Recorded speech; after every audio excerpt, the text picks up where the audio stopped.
Hi, everybody. Welcome to tonight's amazing program.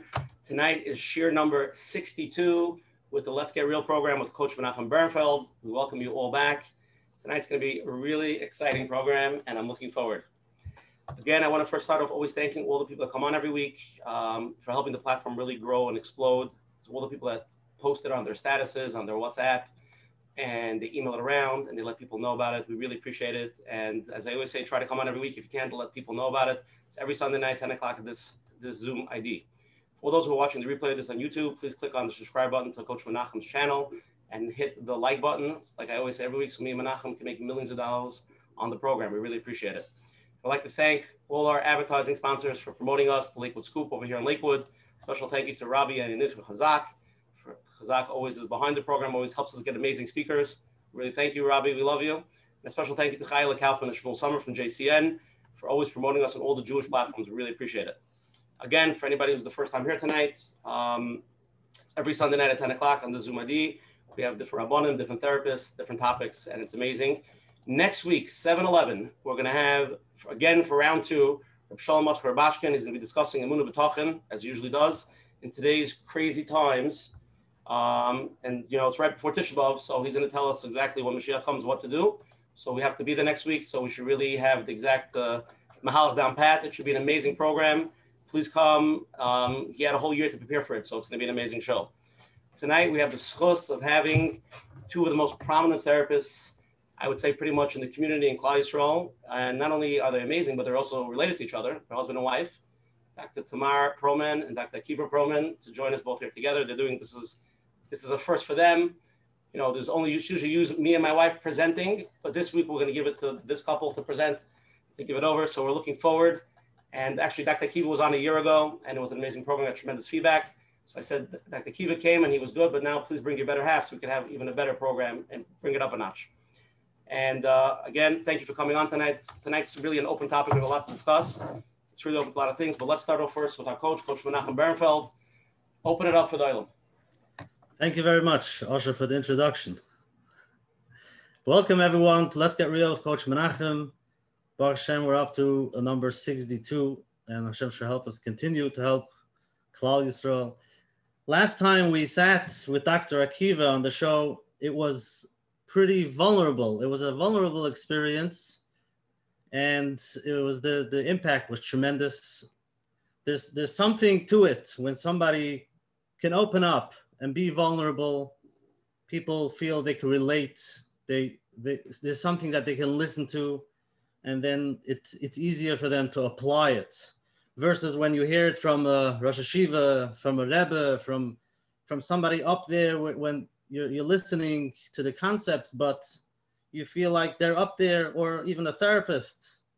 But when there's something vulnerable, there's something that you can relate to. And I remember the emails that we got, people walked away feeling like this is real. You know, you're talking to a real person, real struggles, which we all have, and how to navigate, how to go through all of these things. So, Baruch Hashem, we had many topics the past few weeks, a lot of discussions on the show between Shalom Bayis, divorce, we had chinuch, a lot of trauma, childhood trauma, and people are trying to figure out, does everybody need therapy or not? And there's something that comes up afterwards, people trying to figure out who they should go to, where they should start. Many have been, it didn't work out. So I think it was a good idea that we can actually sit into the therapy room with the therapists on both perspectives, for the men and for the women, so we can get a little bit of a picture, of a glimpse of what goes on in the room from the therapist's point of view and what he sees from the effects that it has on the clients. So we're looking forward tonight. Thank you so much for being with us.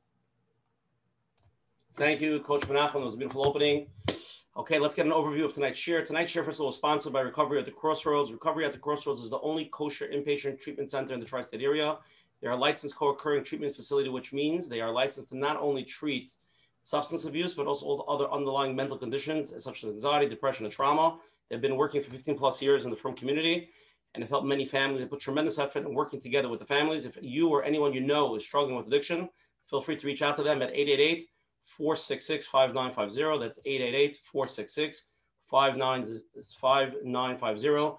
Tonight, we're going to be talking a little bit about, from all the years of experience that Dr. Akivah and Dr. Tamar have for being therapists, PhD, PhD, they have all the degrees, and how many clients they sat with and how many community issues they deal with. So we're going to get some perspectives, and it's really an open conversation discussing happiness, connection, marriage. It's really open platform tonight. So we're not really focusing on one thing, but feel free, to text questions to Usher Parnas over here on the screen. And of course, live questions go first. We're going to open up first with Dr. Akivah will open up, followed by his wife, Dr. Tamar. So I'll read Dr. Akivah's very short bio because we don't have enough time to read the whole thing. Dr. Akiva Perlman, PhD, is an international speaker on topics of abuse, addiction, trauma. He has educated more than 250 firm social workers from community and currently serving as professor at Würzburger School of Social Work. I don't know if he's still there anymore. Dr. Perlman is a clinical director of ODA's Wellness Institute, a clinic which serves the Hasidic community in Williamsburg. He maintains a small practice in Fresh Meadows where he resides with his wife, Tamar, and children. Dr. Akivah. Thank you so much, guys, for this opportunity. It's I can't tell you what it was like last time. It was a very vulnerable experience for me, and I certainly walked away with a vulnerable hangover, as Brene Brown kind of calls it. You walk away with this sense of, am I still myself? Did I lose part of my being in that experience? And then it takes a few minutes to sort of recollect yourself, but then getting the feedback from people and hearing that somehow, the objective of trying to reach people worked, at least for some. I still believe that my favorite comment, it's always interesting that when you do something and it has some form of meaning, and there's that one comment that you notice more so than anything else, was I was being very vulnerable. I was talking about myself as opposed to speaking about other people, and maybe tonight as well, just a little bit. And there was one person like in the comments saying, this guy really needs to go to therapy. And I completely agreed with her. And I only know as a female because of her name. It was sort of identified. But it was one of those moments, like you take it with you. And I think that this forum, of all places where I've had the opportunity and privilege to be a part of it, like this forum to me most resembles like the classroom, like a place which is a place I feel a lot more comfortable than in many other places in the world, a place where there's honesty and openness and dialogue and yearning and seeking of that truth. And I'm looking at the screen before me, and I see some of the wonderful people I've been privileged and honored to journey with, the people who have contributed to my life in immeasurable ways. But the truth is, to have an opportunity, my wife and I have dedicated really our lives to the pursuit of trying to bring some degree of comfort and healing into the world, into our community. I think it's the thing that we've noticed about each other very early on in our relationship. But for the last 18 years, we've done it in a parallel type of way, where my wife is doing her work and I'm doing mine, and they very rarely cross paths. So when my wife is, the key speaker at a Shabbaton, I'm the guy who could sort of disappear into the background, and it happens the other way as well. So to have an opportunity to speak beside her is of the greatest honors in my life. To speak with someone who I value so deeply, and who you'll have an opportunity to hear from, and you'll get a sense as to why I value her so deeply. But again, to be here, to be in this space with the rest of you is just a great, great honor. Your work is holy, it's invaluable. Before everyone else got on, Usher and Coach Menachem were speaking about, the amount of people that have, through this program, through this forum, ultimately made their way into therapy, or forget about therapy itself, they've made their way into some form of healing journey as a result of the sheer openness that exists in this space. And so tremendous yasher koach to everyone involved in this program. It is just beautiful what you do. We were listening to the series that you have on divorce, and we enjoy it thoroughly, just listening to the wisdom that's being passed down. So tonight, we were thinking about what could we speak about. And I think it is going to cover like many topics, to be quite honest. It's not so defined where it's only about marriage or only about trauma. It's going to be a collection of everything. And maybe it's about the festivities of the evening just a few minutes ago, right outside my window, with all these fireworks going off. So it's a lighter evening. So we're going to try to keep it that way. So just to jump on in, one of the most common questions that I get as a therapist, not only from clients, from people and friends, colleagues, but really from everyone, is how do you manage to sit and listen to suffering and pain all day? Like, how do you survive that? How is that something that you choose to literally willingly? And these people are not the only people who ask this question. Some of the greatest therapists ever have asked that question. James Bugenthal asked that question, or Rollo May asked that question. Rollo May even took time out of the profession saying, I'm not sure why I'm here to begin with. And it might be too overwhelming. I want to take a pause and potentially come back when it feels like a choice. And it's a very profound question. And it makes sense because it's speaking about the reality, which is when you're sitting in the room with other people who've lived a life that's been filled with a lot of pain, obviously it means a lot to you. And the truth is, if it doesn't mean a lot to you, and if it isn't heavy, and you aren't taking it home with you, then you're probably not doing your work very well. So you have to willingly choose to say, let me take this with me. Because if I'm not taking it with me, then the person who is sharing their lives with me in such a meaningful way may not matter so much to me. And I want it to matter. I want the suffering of the people that I'm privileged to spend time with. I want it to affect me and to change me. So we talk about that question of how do you manage to do it? I want to share a story. Some of you may be familiar with Rav Usher Wade. Rav Usher Wade was a convert, and he was studying to be a priest. He was actually in the I forget the name of the place, but he was studying in one of the top environments to study to become a priest. I'm not overwhelmingly familiar with their institutions, and he was studying the Christians, the Catholic Church's response to the Holocaust, and where were they, and how did they permit this to happen underneath their nose? And like they're talking about a religion that's filled with love and care and respect, and here you have 6 million Jews who are being slaughtered under your nose, and they didn't really say boo. And obviously we've received an apology since then, but to him, he sort of turned away from that religion and joined Yiddishkeit, because he started studying it and saw the beauty in it, the beauty that we all see. And I was in Eretz Yisrael for 4 years, and it was the one thing that I just avoided. I was terrified of going to Yad Vashem. I was terrified of going to the Holocaust Museum, which was the museum that he would give tours with. So I remember calling my mother right before I was going to go back to America, and I was talking about my resistance to going. I don't want to go. I feel like I have to go. It's my mandate. It's my responsibility. But every time I go there, it brings me down, and I start asking all these questions that I'd rather not have to live with. And the conclusion of that conversation was, you still need to go. Yes, it will introduce a crisis, and yes, it will be hard for you to internalize, but you need to go anyway, because this is your people, and you need to, if they're suffering, you need to suffer alongside them. And I fully agreed. So I did my research. I went to the museum, and I sought out the best person to give the tour, which was Rav Usher Wade. And I asked him at the end of this tour, which was painful and brutal and honest and real, but I asked him at the end the same question that people ask me on a regular basis, and ask my wife as well, and all the therapists in the room. I said, how do you manage to do this? Because as he was completing this tour, he was starting a new one. How do you manage to go, 3-4 times a day through these very, very dark halls? And he turned to me and he said, with like a very wise smile, and he said, if you've noticed, as we were making our way through the museum, everyone that I was taking on this tour was looking back at the past. They were looking at the exhibits. They were observing what happened in the past. And I was facing you. I was facing the group that was journeying through this very dark corridor.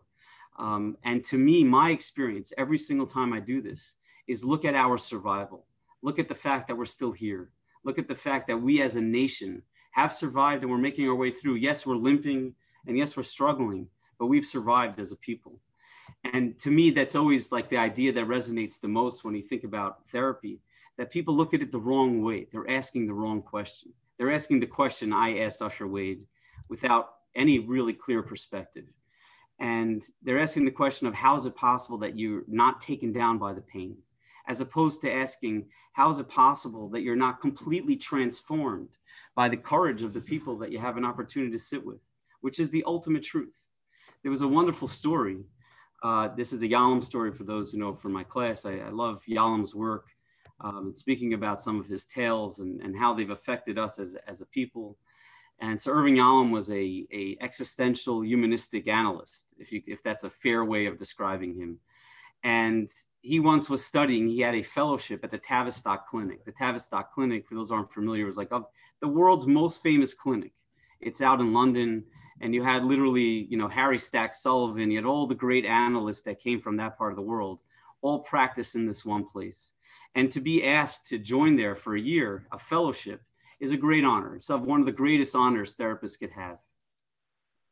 And so he's there visiting for the year, and he's witnessing a particular group that's been around for 15 years. It's an analyst group, a group of adults who are in a trauma group together.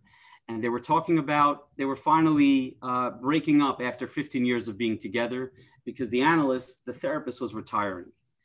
And they're all sitting there in this last meeting, and Yalom was observing, he was the fellow observing this final meeting. And they're all going around the room talking about how much everyone changed. And they say, Sarah, you changed so much, and you, John, you changed so much. And it became apparent at a certain point that the only person who didn't change in that room was this analyst, was this therapist.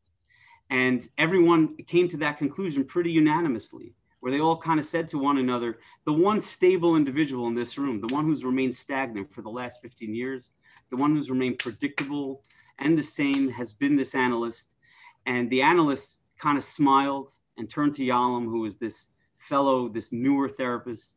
And he said to him with pride, with a smile on his face, and that, my son, is how you do therapy. And what he was conveying to him is that when you do therapy, you're supposed to remain somewhat impartial. And Yalom sort of talks about his experience of that moment. And he says, like, the great sadness that he felt, that here he was surrounded by all these people that managed to grow for 15 years together as a group. They grew. They managed to become bigger, better people. And here was this analyst witnessing all of that for 15 years, witnessing growth and aspiration and transformation, yet he wasn't affected by it. He didn't become a bigger or better person as a result of it. He remained the same.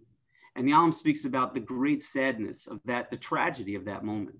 How is it possible to be so close to individuals who are braver than you, who are taking greater steps than you could ever imagine in your life, and not be affected by that?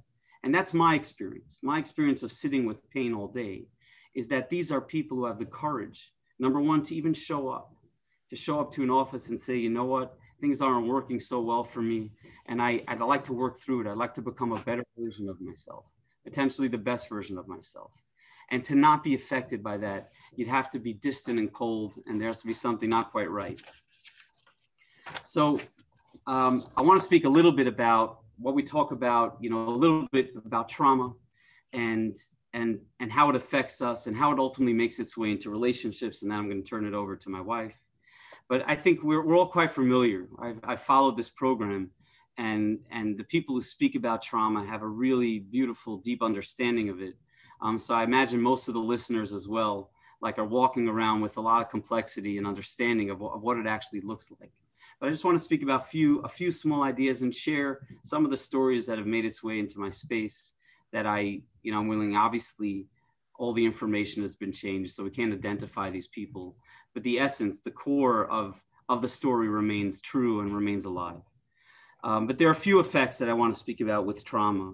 That there are many that we're affected by, but there are a few that seemingly exist consistently, pervasively through many people.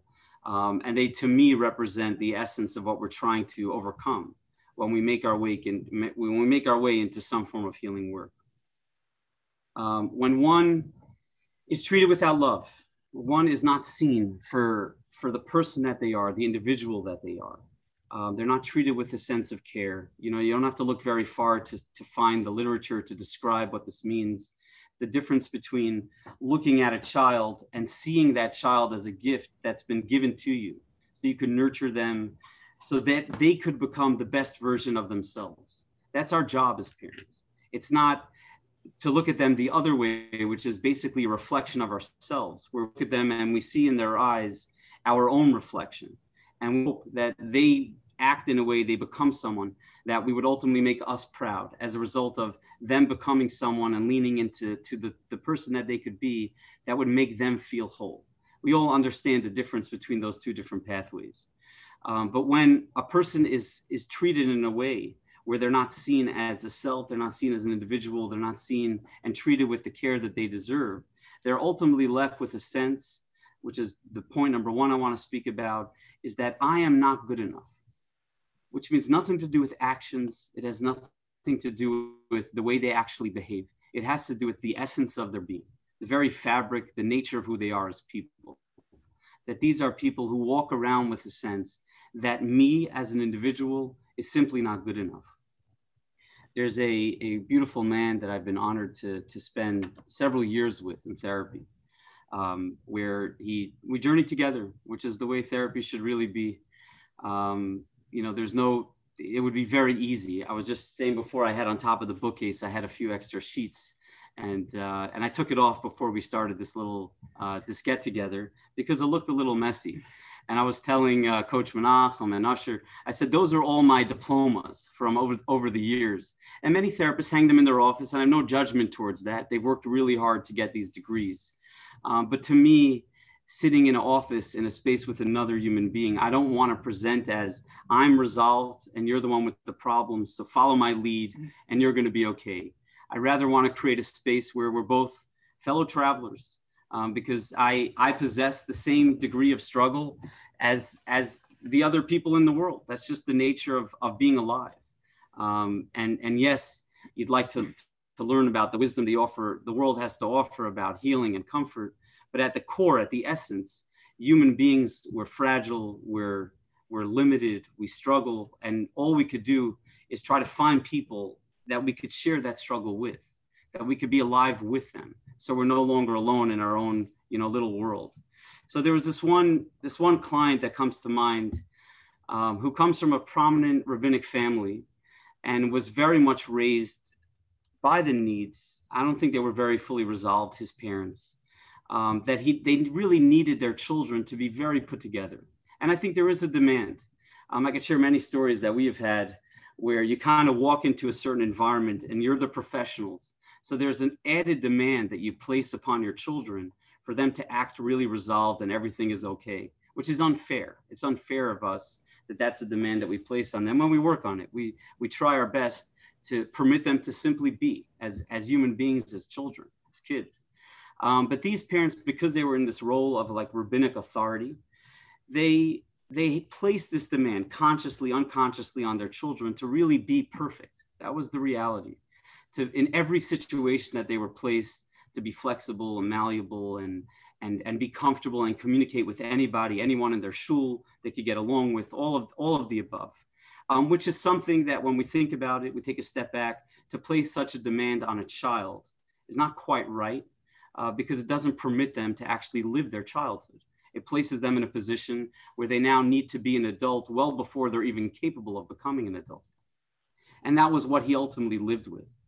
And he needed to forsake his basic needs, his basic child desires, in order to satisfy the demands that his parents placed upon him. And ultimately, what he lives with today as an adult is someone who does not accept and lean into himself. He's someone who implicitly, the same way he was rejected by others, especially the primary people in his life, he was never really given a chance to be seen as an individual, then he in turn does the same to himself. But I think even more tragically, he does the same for his spouse. That need for his own desire to kind of present as being resolved and perfect has now been transmitted to her as well. And I think we could all imagine what that looks like in a marriage, when the demand that you place on the person that you're married with is that they are perfect all the time and they do it right all the time. And that if a guest comes over, then everything goes perfectly well, as opposed to things being human. And that to me comes from the very essential the result of not being treated with care and respect, where a person is sort of left with a sense of, in my deepest place, I'm not good enough for even myself. I'm simply not good enough. So their role, the response to that is, let me act good enough. Let me pretend like I'm good enough. Let me falsify my existence, because at least then people are going to like me. at least then people are going to respond to me positively. And that will, for the moment, make me feel whole. For the moment, it'll make me feel alive. And that is of the most painful experiences we have, because it's a sheer rejection of humanity. I don't want to take too much time. There's another idea, and there's just three that I wanted to focus on. That number two, I will never be loved if I were truly known. Now, hold on to that. Think about it for a second. You know, to live with a feeling, an overall sense that if the other person, that any person I'm in a relationship with, especially close relationships, if this person truly knew who I was as a human being, they would outright reject me. Which is a feeling that almost every individual I've worked with who really suffers with any form of trauma or rejection, they actually live with that sense that I cannot be really known to this individual because I will ultimately be rejected. There was a case recently that we were working with at the clinic, the ODA, the Wellness Center, the Wellness Institute, where there was a man, a very tender, gentle soul, in his early 40s. And he has a family, he's working, he's got a wonderful job that he has. And he's a great member of our society, very connected to Hashem. He's a beautiful person. And in his childhood, he had several instances, several events of sexual abuse that he experienced by an older bacher in his yeshiva. And he carried that secret, he carried the weight of that, aside from the pain of it, for years. And as he made his way into therapy, it was recommended at a certain point that why not share this experience with your spouse? Let her know about your life. Let her know about who you are and what your experience is. And his initial reaction to that was, are you crazy? You know, and that's actually when they called me into the session. He actually requested, he said, can we speak to Akiva Perlman and let's see what he says about it. I walk into the room and I'm like, absolutely. The greatest gift you could give yourself. Forget about your wife. Forget about the rest of your life. The greatest gift you could give to yourself is the gift of freedom, where you no longer need to live a falsified existence, one that is filled with silence and shame, but rather you can now be free. See what it's like. And I remember a few weeks later, his wife was scheduled to come into session with him. And he called me early in the morning. He said, I couldn't wait to have my wife come into the session so we could do this with the therapist. And I did it myself. And he was a 40-year-old man who suffered virtually every day of his life. And if I could describe to you the smile on his face, he was like a little child who discovered sugar for the first time. And to me, the way I understood it was he opened up a door of hope. He opened up a door of potential, that he was no longer facing a future where forever I needed to live with a sense of I will never be ever loved if I was really known for who I am. And now he began to challenge that idea. Now the world of connection, the world of the absence of loneliness started to open up for him. And finally, that I will secure love by my actions, not by my actual being. And I think, as you can see, all of these are kind of interrelated, that for a person who's been sort of deprived of this sense of being and self, that to them, they internalize a message of I'm only going to be loved when I do things well, when my actions, the things that emanate from me, are positive and seen as good.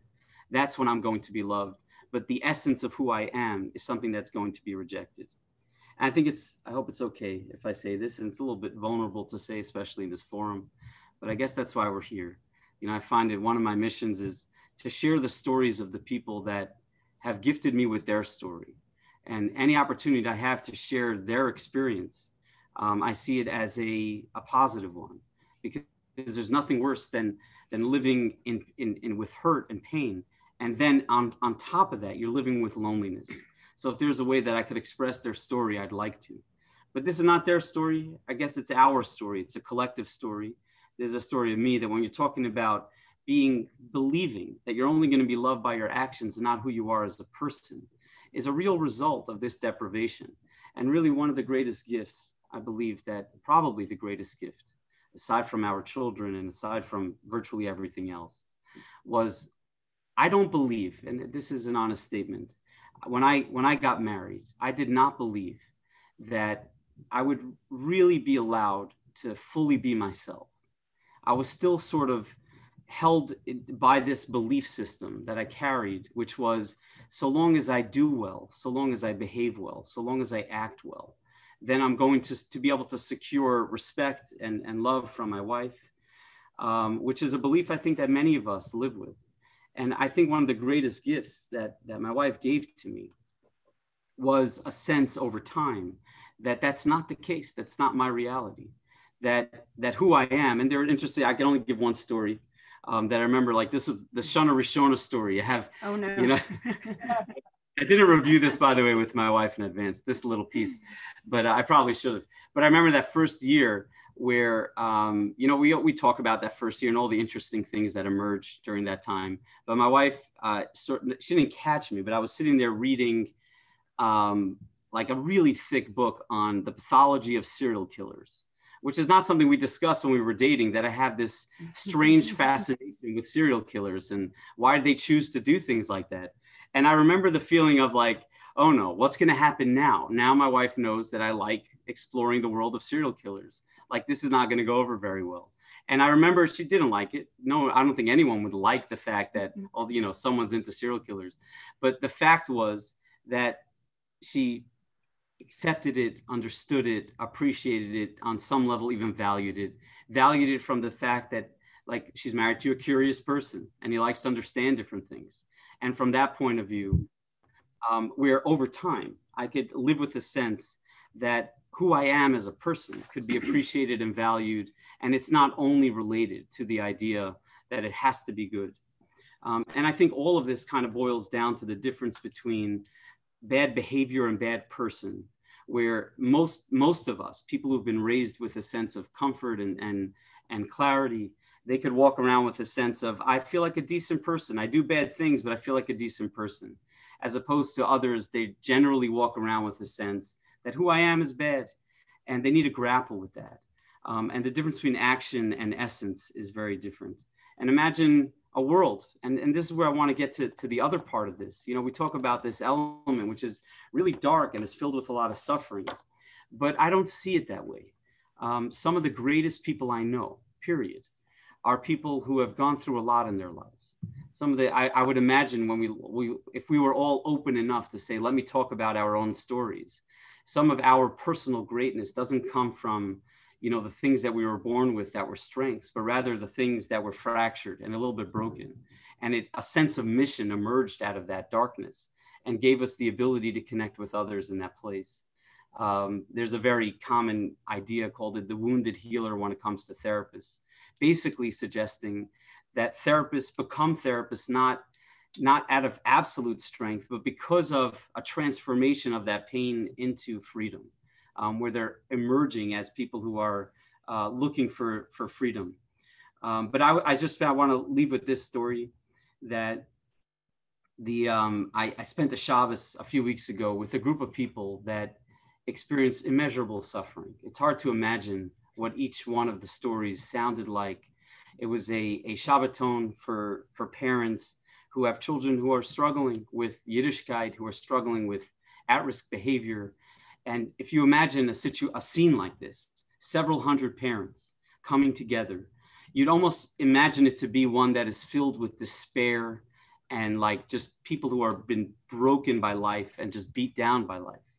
And if I were to explain to you that the sense of hope, the sense of inspiration, I was sitting at a meal with a group of people and expressing to them like the questions that they had, the thoughts that they had, their sense of mission in the world to bring a little bit of healing and bring a little light into this world, all as a result of their suffering.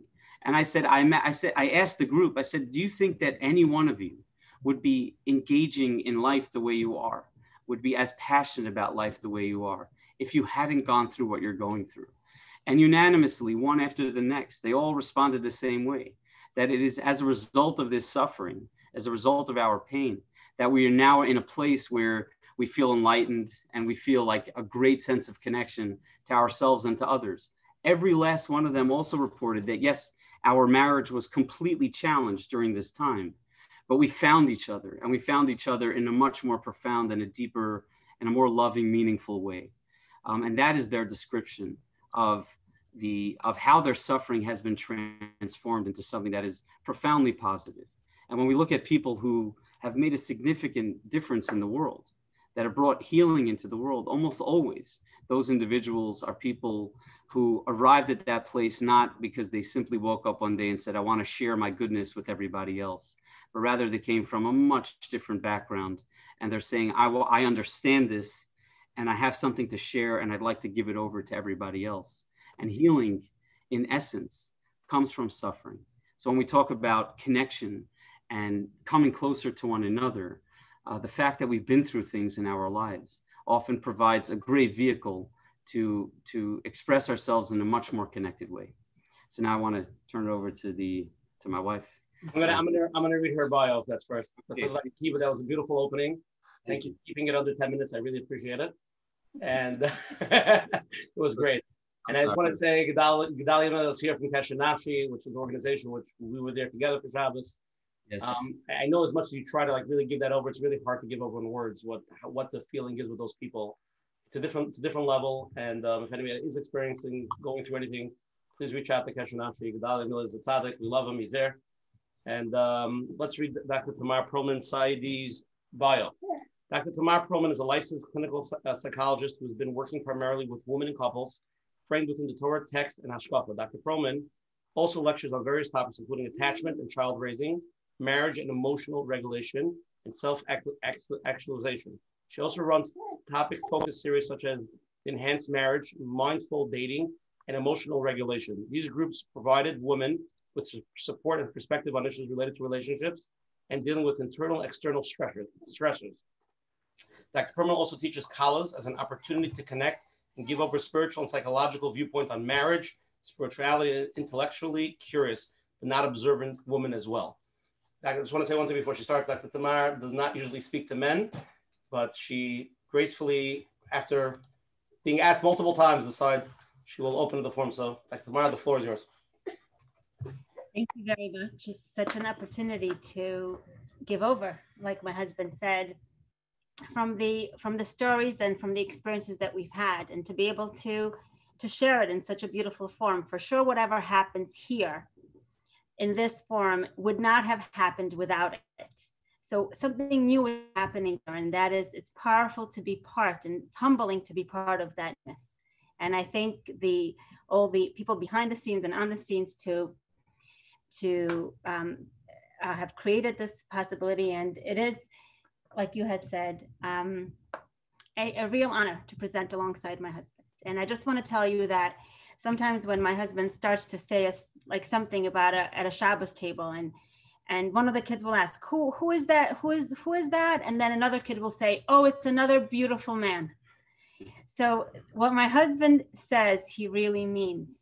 He actually really loves the people he works with. And I understand it, because so do I. I really do love the people I get to work with. I was actually thinking about when you were saying that the opportunity of being able to share yourself and be known to the other in a marriage. And I was wondering if people may have thought in the room, well, you have to get lucky for that. You know, you have to get lucky and marry the right person for that, right? And it happens to be that this was what I did my dissertation on when I was in grad school. The question was, what contributes to marital satisfaction? You know, it had all these little details, X amount of years after marriage with this many kids, only because that's what you have to do with research. It has to be directive in order for it to be practical and real. And that was one of my questions. Is those that had a higher level of happiness, is it because they felt that they were lucky with who they married? Or is it because they feel that they had something to do with what's happening in their relationship? And the answer, which almost is counterintuitive, but if you really think about it, is actually what makes sense, is that those that had a higher level of marital satisfaction were those that believed that they had something to do with it, that they actually are the ones that have an impact on that marriage, not that they just got lucky with who they married. That is basically the main point of what the main angle, you know, the main angle of what I wanted to bring in today. I work only with women and couples. And what I find is when a woman comes into the office and she sits in front of me, sometimes there is a pain that she wants healing from, some relief that she's seeking. But most of the time, the basic language is, how do I do what I'm already doing better? I feel stuck. Women are hardworking creatures, and I know so are men. This is not about that. But women work hard on their relationships. They are relational, very much so. So are men, but women have a very relational language. I almost never have a first session with a woman that doesn't talk about her husband, her child, her mother, her sister, her friend, all within the same 50 minutes. But what brings a woman into the office a lot of the times is a sense of all of these relationships really matter to me. And intellectually, I know what the right thing is. I go to the lectures, I listen, I read the books. I know, I could tell you, and I believe them. They do know. But I feel stuck. I don't feel like I'm moving. I don't feel like, it depends on where they're at in their development. They'll either say, I don't know how to make my husband different, or I don't know how to be a better wife. That's a little bit of a further along. You saved 20 sessions right there. If you could say, I don't know how to be a better wife, you've saved yourself a lot of time and money than to say, I don't know how to make my husband better. Or I feel disempowered with my kids. Again, either it's my kids, I don't know why my kids are so crazy, my kids are extra crazy, my kids are extra hard, or I feel disempowered as a mother.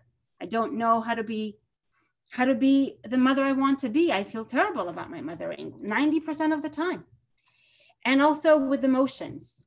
I could tell you that if I were to ask every woman in her first session, like, do you want to just get rid of all your emotions? I feel like most of them would say yes. My emotions get me into trouble. I have a hard time. I make mistakes because of them. I'm too this, I'm too sensitive. I'm too something. I don't have a handle on it. So, one of the things that, as you're speaking about seeing the power in the other person, I know that if I'm sitting in front of somebody and I don't like them and I don't trust that they could be in a better place, then I'll give it another session sometimes. Sometimes I'm consult to see what's going on there. But I won't be able, thankfully, this doesn't happen a lot at all because people are powerful and people are beautiful. And it's most of the time pretty easy to see that. But if I trust that they have a self that's there, that is what they're seeking, then I won't be able to help them get there. So a huge part is in trusting and believing and in the individual connecting to that higher self that's already inside her. But there's a huge piece here. Sometimes they will say, oh, I know I could be better. But that I know I can be better sometimes haunts them. It's like what screams at them as they are screaming at their kid. Oh, you could be better. It's what screams at them as they say that line to their husband that they regret 20 seconds later. That higher self doesn't help them often, but haunts them and shames them. And they don't end up working well together. One of my favorite Sfarim to learn is Rav Moshe Weinberger's Sfarim on Tshuva, where he talks about Rav Kook's approach to Tshuva. And I'm sure there are many people in this room that are beyond more learned than I am. But if I may quote, if I may just reference a piece that part of what I understand as Rav Kook's approach to Tshuva is recognizing every tiny movement that you make as a person, recognizing and stopping, there is a pause that he talks about, and internalizing that change, and then moving on to the next step. Women have a very hard time with this. They just have this part, and then the part that they could be later on. But anything in between is very hard to internalize. So a lot of what happens in therapy is the women in front of me becoming more empowered and aware of themselves, of who they are, of having a self that already has impact. They don't realize the impact they already have. And number two, that they can make changes and they can have movement, and that they recognize that movement. Often I feel like I'm like just the witness to their movements. I pause and I say, just last week you were talking about it. You can't sit in front of your son and have a 5-minute conversation. You took him out to dinner and you sat together with him for an hour. And it's like, oh, but that's nothing. Again, that's that voice that's like, oh, you could do better than that. You should do this every week with him. But it's like I end up being that witness of like, that is something, let's pause, let's internalize. So it's almost this emergence of the self where they stop talking about everybody else and how they're victim to their adolescent child and they're victim to their not listening husband. And they become a self, and a self that is a growing self, a self that has impact already. I remember in one of, like, it's sometimes those last 3 seconds of a session, you know, when one of my clients was just saying, can you just quickly give me a referral for my son? You know, this and this, like as she's walking out, I know you already got buzzed in by your next client. And then I, you know, a lot of times in those moments, it's hard to decide what to do. But I said, why don't you talk to him this week till we think about a referral? And she said, what do you mean? I said, you know, in the 5 minutes that you can give him as a mother are a lot more powerful many times, you know, there are exceptions, than the 20 hours that he can get from any therapist. And I remember she just paused and she was just crying on her way out. And she says like, oh, I have impact. I'm a mother. What I do has an impact. So I would say that a lot of the movement towards happiness with the women and the couples that I work with is in women developing a relationship with themselves and having more of a self in the room. And the more of and of course you need support to do this. You need support because having a self and changing that self hurts, because change hurts. Even change, Rebbetzin Heller Gottlieb, who is my teacher, she always says even good change hurts, because shedding parts of us that belong to us that even we don't want anymore, it hurts to shed them. So of course you need support and you need love, you need affirmation, but you need a self.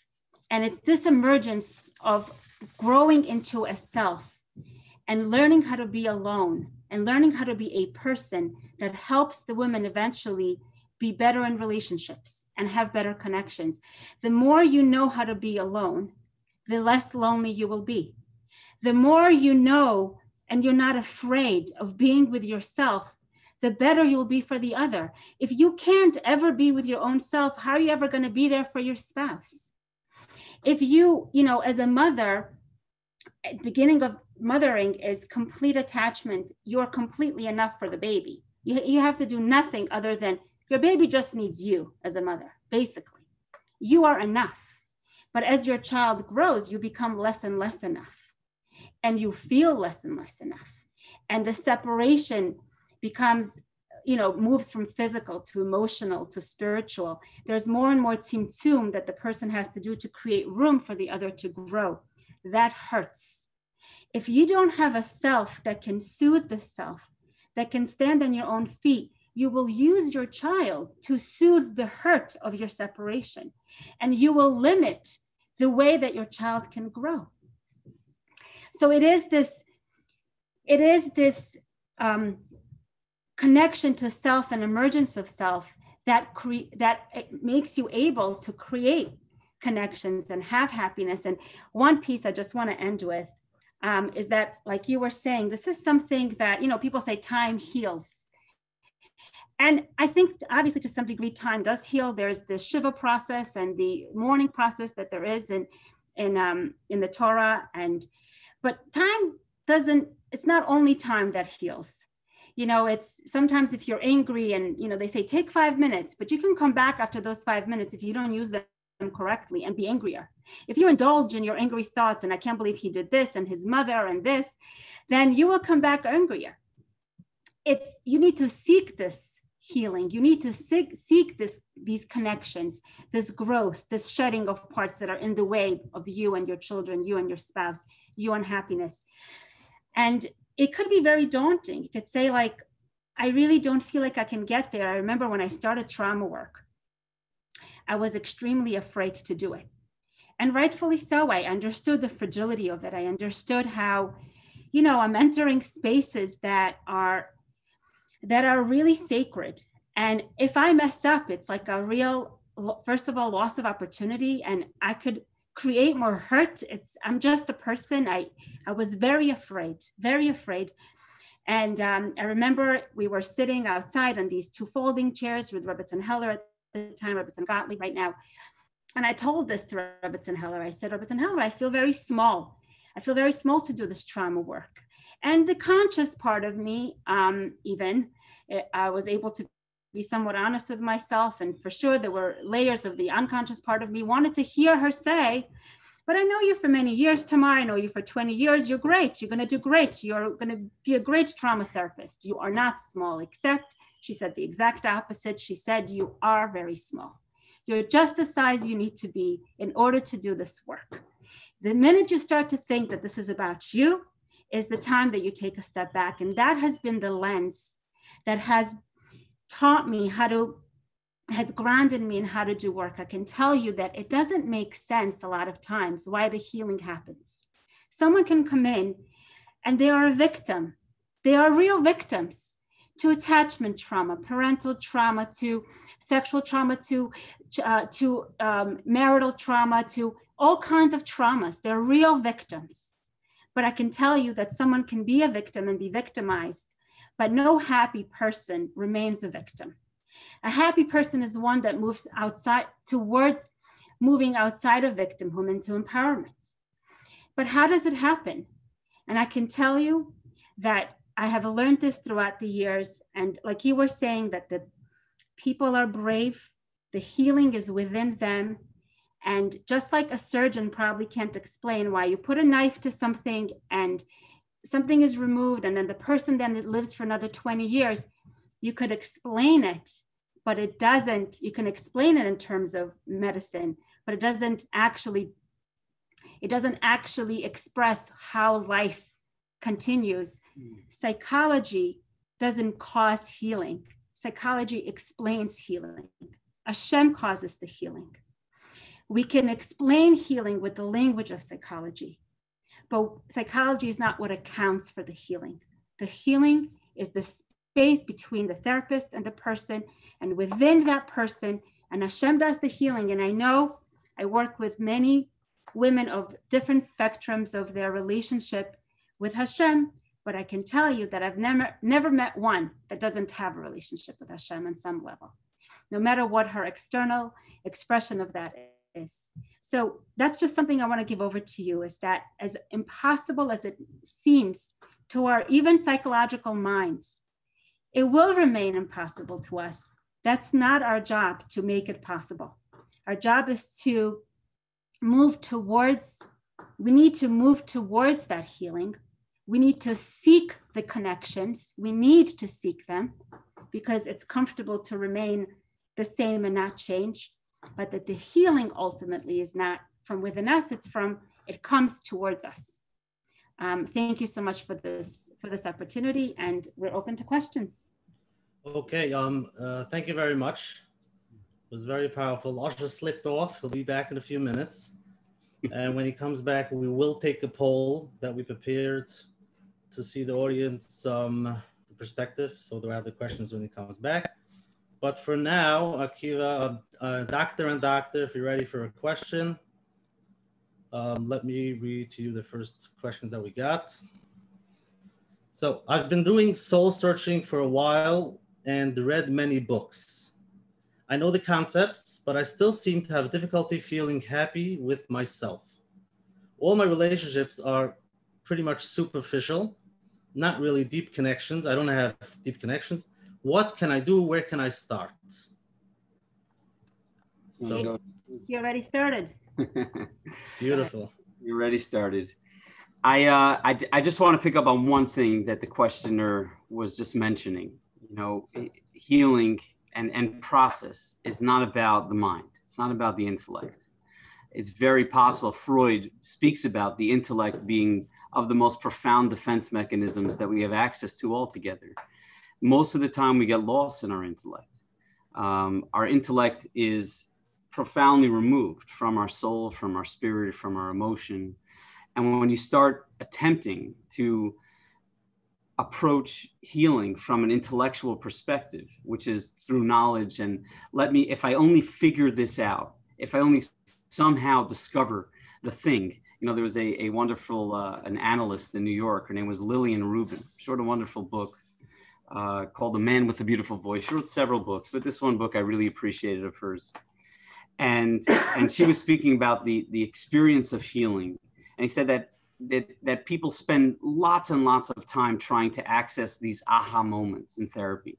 And I know for myself, I was sharing with my class the other day, like remembering the first time that a client cried in my office, and how like I was in the moment and I was with this individual and I cried alongside this individual.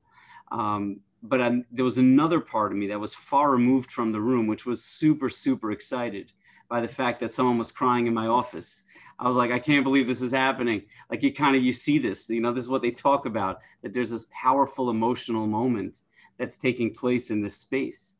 But when we talk about like the emotions of therapy, healing doesn't come from the mind. Healing comes from connection with others, by attempting to resolve some of the disconnect that's emerged as a result of the pain that we've experienced.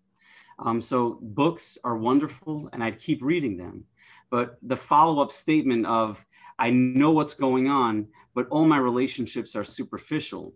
The healing will come from elevating those relationships from a superficial level to a meaningful level. And that requires vulnerability, that requires honesty, that requires risk. And we can never forget the fact that the definition of vulnerability, it includes risk. It's not vulnerable if it's safe. It's not vulnerable if you can't get hurt. And what it sounds like in this question is, here's an individual who is looking for healing and connection, all the while remaining very safe. And the only way to do this work is to abandon our safety and to take a leap of faith into the unknown with the hope. And again, I wouldn't recommend doing this if you don't really trust the individual that you're doing it with, but with the hope that the other will hold us and contain us, and the presence of Hashem and the grace of Hashem will make its way into that space so we could begin to heal. But it doesn't come from the mind. It comes from a different part of our being, and that requires a great, great deal of risk. Just to make it more practical, you're saying the person should close the books, enough information. Right. Now what should he do? Like baby steps. Where should he start? Well, if you could imagine for a moment a superficial relationship, what does that really mean? It means that I'm present in the room and I'm talking to another person and they're responding to me, but I'm not speaking to them from a meaningful part of myself. I'm speaking to them from what I believe to be the part that they would like to hear, that they would like to receive about me. And we're sort of playing all these games with, what does this person really want? And if we like them, we want to satisfy them. So instead of doing that, take a moment. Jordan Peterson, when he was discussing this idea, he's a bit of a controversial psychologist, says some wonderful things, some other things a little off the beaten path. But he was speaking about this notion called congruence, which means like a sense of alignment with oneself. And he was saying that to take a moment, if we were to all do this exercise with ourselves, that to take a pause before we actually open our mouths and respond to something and really ask ourselves, how do I actually feel in this moment? Not how do I really believe I'm supposed to say what other people would like me to say in this moment, but how do I actually feel about myself? And that's an authentic space. Each one of us have that space within us. If this person were to start communicating from that place to the other, they stand a chance at actually experiencing connection, as opposed to this very superficial sense of being. So share yourself, your genuine self, not the fraudulent self that you've created over time in order to feel more comfortable with your being. And it could be a piece of it. It doesn't have to be your full self. Vulnerability can be in steps. You know, it needs to be some movement beyond that superficial, but it doesn't have to be completely, you know, you could just take a step towards the vulnerability, just a bit more, like pick up the phone and call your daughter and ask her about like a real question, like, oh, what's your favorite class? Or share a story about something that happened to you in the past. You know, it's, you know, like it has to come from that place of ruach, you know, the neshama, the nefesh, and the ruach is where the change is, where that's where the emotions are. Change can only occur if we go through a space of ruach. And it could be a step, right? Yes. It doesn't have to be fully. Yeah, and it does come with some caution. Like we need to be cautious. I had a client, he said to me, he said, the worst recommendation you ever gave to me was to be vulnerable with my spouse. Yeah. And this guy was right. He was right. And I was wrong.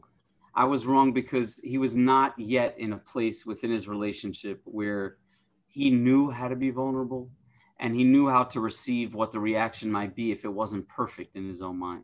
Yeah. So he dove into something that he was not yet ready to do. And I didn't prevent him from doing that. I didn't give him that very wise degree of warning, which is if you're going to attempt to connect with people when you've been disconnected for so many years, take it slow. Don't just jump in. You're going to get hurt. Okay, I'm back. Everybody hears me? Menachem, we're good? Yep.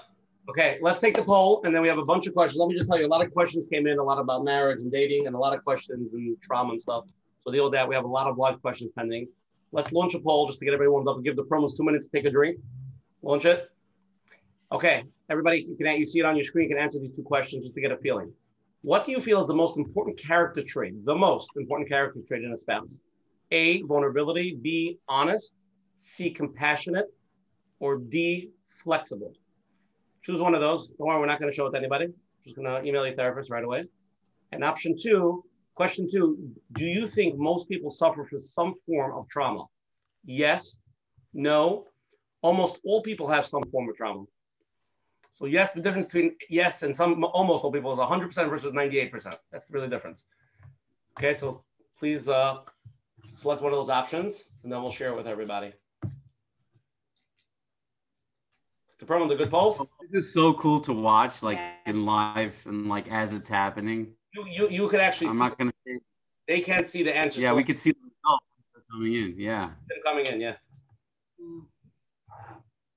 Okay, 5, 4, 3, 2, 1.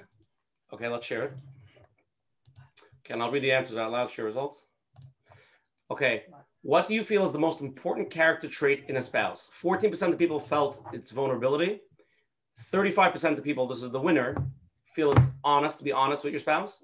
33% is compassionate, runner-up.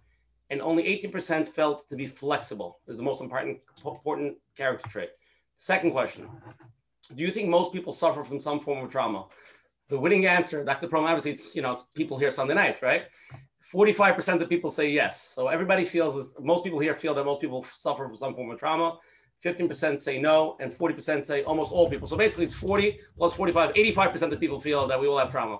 So that's why we're here tonight. Okay, so let's want to do the live question first. Should we do live first? Okay, we're gonna do first a live question, okay? Hi, sorry, you're on. Unmute. Yeah, I just have to warn you, I got fireworks all over the place here. Outside, right? Yeah, you're gonna hear a lot of boom, whatever. I've been listening. I'm just gaining a lot from the Perlman, what they've been saying. It took me a while really to develop a sense of self after my own pretty much horrible childhood, and I'm still working on certain issues. However, I sometimes feel like I'm not from birth. I came in later, and I don't always think same way these people do. Maybe having grown up with a lot of more cynical environments. So sometimes I feel I can't always put on a smiley face. Or I am trying to work on positivity, but I don't always see the positive in something. I can give you a case in point that today, interestingly, I had to pay a Shiva call, and there was a lively discussion going on. Apparently, the person was in mourning, had a son who was severely autistic. So a bunch of the women there apparently were sharing stories of their own kids with special needs. One of them looked like she was on the verge of a breakdown. She had a son who was violent, and she was trying to find a place for placement for him. And I started talking to her. We really related. Maybe maybe I was empathetic, but I felt that this was the one person that wasn't, I don't say sanguine about life experiences. I admire people for their resiliency and their outlook, but I know there are people who have it worse in life than I, but I sometimes feel I just can't put on a happy face all the time, or so people, but they're a community that's sort of a judgmental, that if you're not sweet, innocent, or sort of come across that way, then there's something spiritually wrong with you. I don't know if there are people who do think the same way as I about I am. Well, hi, Sarah. It sounds to me you're very brave for trying to simply be yourself. You're very brave for saying, this is really how I experience the world, and this is how I see the world. And sometimes it's not always so beautiful and so bright and so filled with joy. There's hardship and pain. And it sounds like you have the courage to not run from that, and to embrace that and be with it and permit yourself to do that. Obviously, for your own sake, not for other people's sake, but for your own sake. It's always good to try to find the goodness in whatever the world has to offer. The moments of peace, the moments of comfort, the moments of connection, the moments of joy. But it sounds to me, and I want you to know you're not alone. You're really not alone. There are days where I walk around feeling dark and feeling alone. And that's a part of being alive, and that's a part of being a part of this universe. And you're entitled to that. But it's hard to hear that you're hurting in that type of way. And I hope that you continue to pursue comfort and not only choose to stay in this space. And I think there are elements of choice that exist in this space. I just want to recommend a book based on what you're saying. It's certainly one of my wife's favorite books, a book called The Choice by Dr. Eger, E-G-A-R, E-G-A-R, E-G-E-R? E-G-E-R, Dr. Edith Eger. Called The Choice, which I think is something based on your question. I think you'd enjoy that book. And we would love to hear from you after you finish reading it. Mm-hmm. And I want to tell you that in a way, because you didn't have a superficial happy face on, you were able to connect to another person who didn't have a superficial happy face on. And in a way, in that place of lack of superficiality, in that place of sadness, you found connection, and another person found connection. So in a sense, that's where the light is in that dark story of yours. There is connection, even in what you shared with us today. Beautiful. Let's go to the next live question. You're on. Hi, Dr. Perlman. I really want to thank you for your introduction. It kind of 75% already answered my question. Basically, I think even most people in the world have gone through situations, either I was taken advantage of, say abused, people did things and got away with it. And obviously these feelings keep on haunting me sometimes, especially when I'm in my very happy moments, and it stirs up my happiness. And I want to release it, but an inner voice inside me tells me, how could you let this person get away? I mean, how could this person get scot-free from what the bad doings that he did? And obviously, I can't take any revenge, both halachically and, circumstances don't allow. And just inside my head wants something negative to happen to those people so I could just feel calmed down. But I know that that's not the healthy approach, and I want to emotionally release myself from these negative feelings so I could just focus on my happy part of myself. And, I don't know how to do it because this voice stops me from doing it. How would you handle with the situation? Wow, it's very brave of you even to speak about. And I want you to know I did not hear a single word of what you said, or even syllable that sounded remotely unhealthy to me. You know, I spend my day listening to people that are seeing the world through very unhealthy means. And what you just shared with all of us did not at all sound unhealthy. It sounded like you're still hurting by the fact that there's a person out there that their justice was not served, the possibility that maybe they're hurting somebody else. And it shows up in these moments where you're in a sense of joy and a sense of relief that this part is still there with you. It's still a part of who you are as a person. And I know I'm going to say something that's going to be hard to digest. That the one thing I would ask is that you sit with it for a little bit, and then feel free to reach out to talk about it further.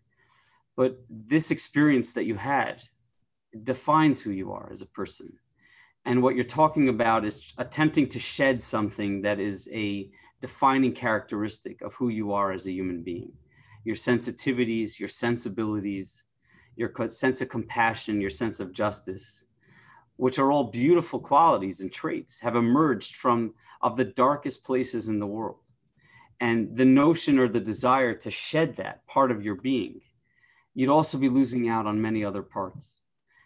So this is, instead of trying to run away, possibly lean in and say, teach me something, tell me something about myself, tell me about how I could take my experience and bring it into the world and possibly provide some healing and comfort to another who's lost. Or think about the own elements in your own life that have been through some very dark ways, enhanced by this experience, even though it's a hard thing to sit with this reality. But it's I'm hoping, because I didn't hear anything, and I'm listening as carefully as I can. I didn't hear anything that you said that sounded unhealthy. That's something that you needed to shed. You're talking about grieving and loss and mourning, and that's the process. But these are experiences that we don't simply move away from. We don't simply forget. We attempt to integrate. We attempt to have them find some what we meaning making in our lives, so then it has a place for it to be expressed. That if you could take what you've been through, the suffering in your world, and potentially develop a greater sense of self and live in a more alive form of way, then it's already accomplished something that's positive. From the darkest places, this light has emerged. And I'd love for you just to spend a moment with that thought and see where it takes you. But obviously the pain is still very, very present. But the fact that you want this person to suffer, the fact that you want justice to play out, I fully join you in that. And if you point me in the right direction, I'll join you in this fight, whatever we can do, justice into the world.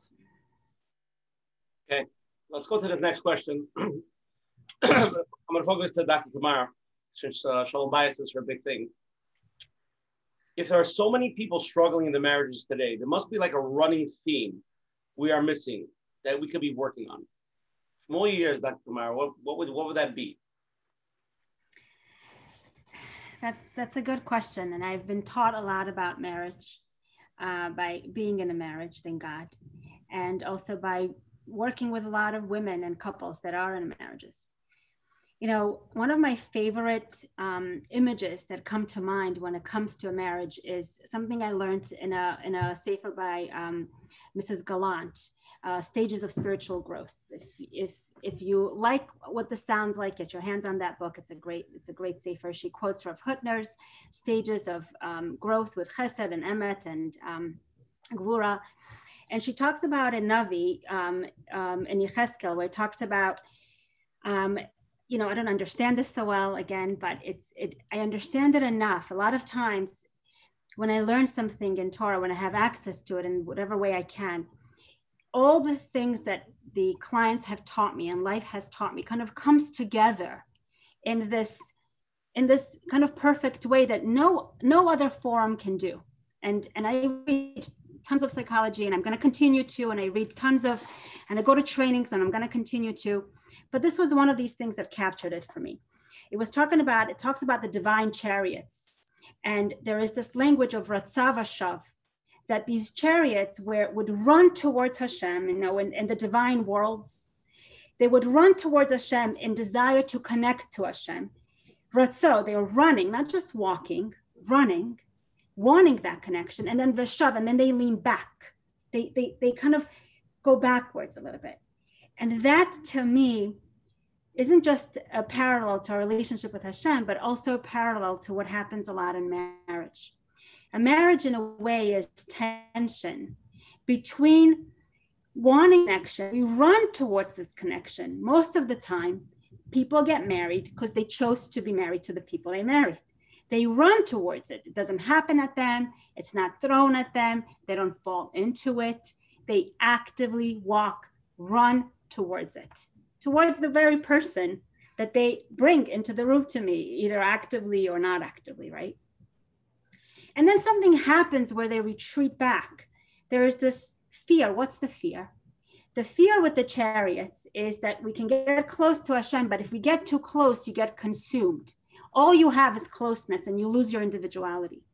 And that's the tension in a marriage. It's the tension between closeness and a retaining of self.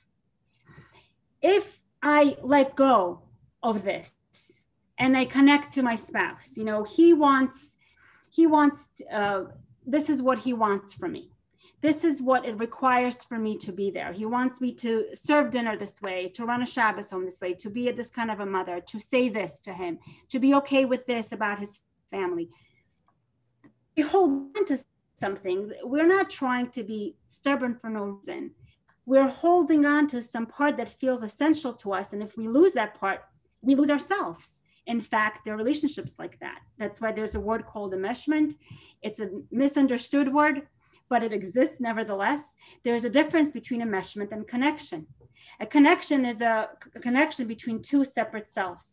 Enmeshment is a loss of the self in the connection. So what would I say is the running theme? I would say there are two running themes. The two running themes are some lack of balance within this tension between self and closeness. For example,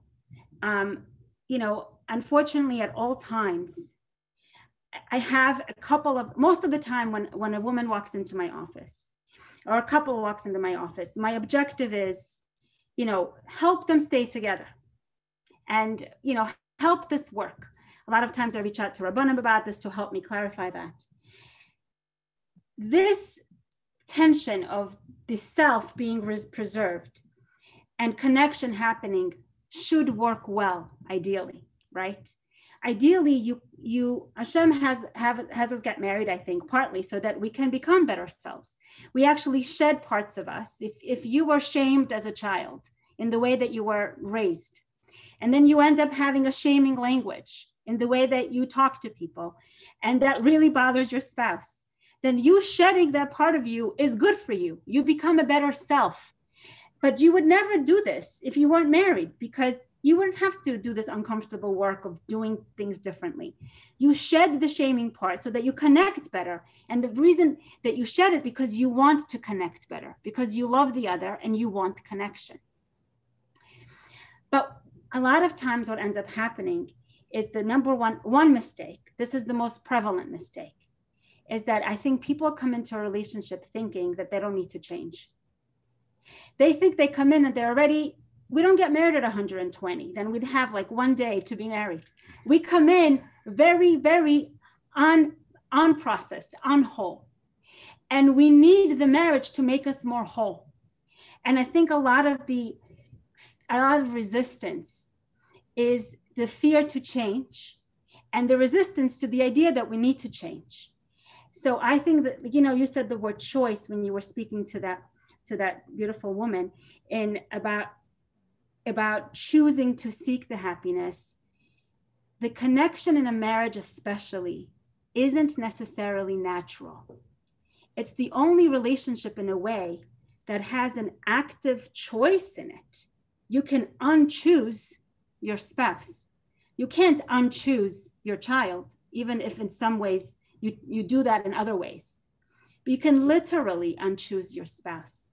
So choice is a central part of a powerful marriage. And the choice is to say, I will choose connection at the expense of loss of parts of me. I am choosing connection. Now, the second mistake, and I have to say this part because it's too unsafe to not say it. What if the only way you can connect, you have to shed parts of you that will cause you harm or will cause you pain, that will essentially kind of take away the essence of who you are. Remember, every time I call a Rav and I ask a question, he doesn't just, this happened to me with David Cohen, for example. I called him and I asked him a question where he's given me a heter about a specific issue with a lot of the kalas that I work with. So I thought, here he's going to give me another heter. It was a husband that was demanding and a wife that didn't want to shed that part of her spiritual self. It was about a spiritual demand and had to do with her emotional and spiritual self. And I asked the Rav, can the Torah be flexible to make this couple have more shalom bayis? And Rav David Cohen, he says to me, Dr. Perlman, quote unquote, right? He said, do you want me to turn the Torah upside down so this husband can continue to abuse his wife? This is what he said to me. He said, you help her get out. Because the way that he's asking for connection, she has to not shed parts of her that are in the way of her better self, but to shed her essence, to shed who she is. So I would say that's the second, less common, but also a second theme, is when a person doesn't have, like I was talking earlier, a sense of what's essential to her or him and what's not essential, and doesn't know what parts to hold on to and what parts to let go of, and ends up doing that the wrong way and ends up being in a relationship that's rigid and controlling and unfortunately abusive. So I would say those two themes is not choosing connection and therefore not being willing to shed parts of us that we shouldn't have, that are in the way of our love and our giving and our being better spouses. And two, not having a sense of what your essence is and enough of a self-love to hold on to it. Wow. Whew. Okay, let's go to another live question. Hi, thank you so much. I wanted to ask two questions. Number one, does a person who went through complex trauma as opposed to single event trauma, do they need therapy in order to heal? Or can they heal on the basis of self-awareness, Musar, Hasidus, the things that you've been speaking about? That's question one. And question two, both of you in your presentation use the word pause and the necessity to pause. How can we train ourselves to pause and reflect as opposed to being reactive? Thank you so much. Man. By the way, Dr. Akivah, you should know our listeners are very learned because we had a whole session on complex trauma. I'm waiting for the simple. Here. No simple questions. Okay,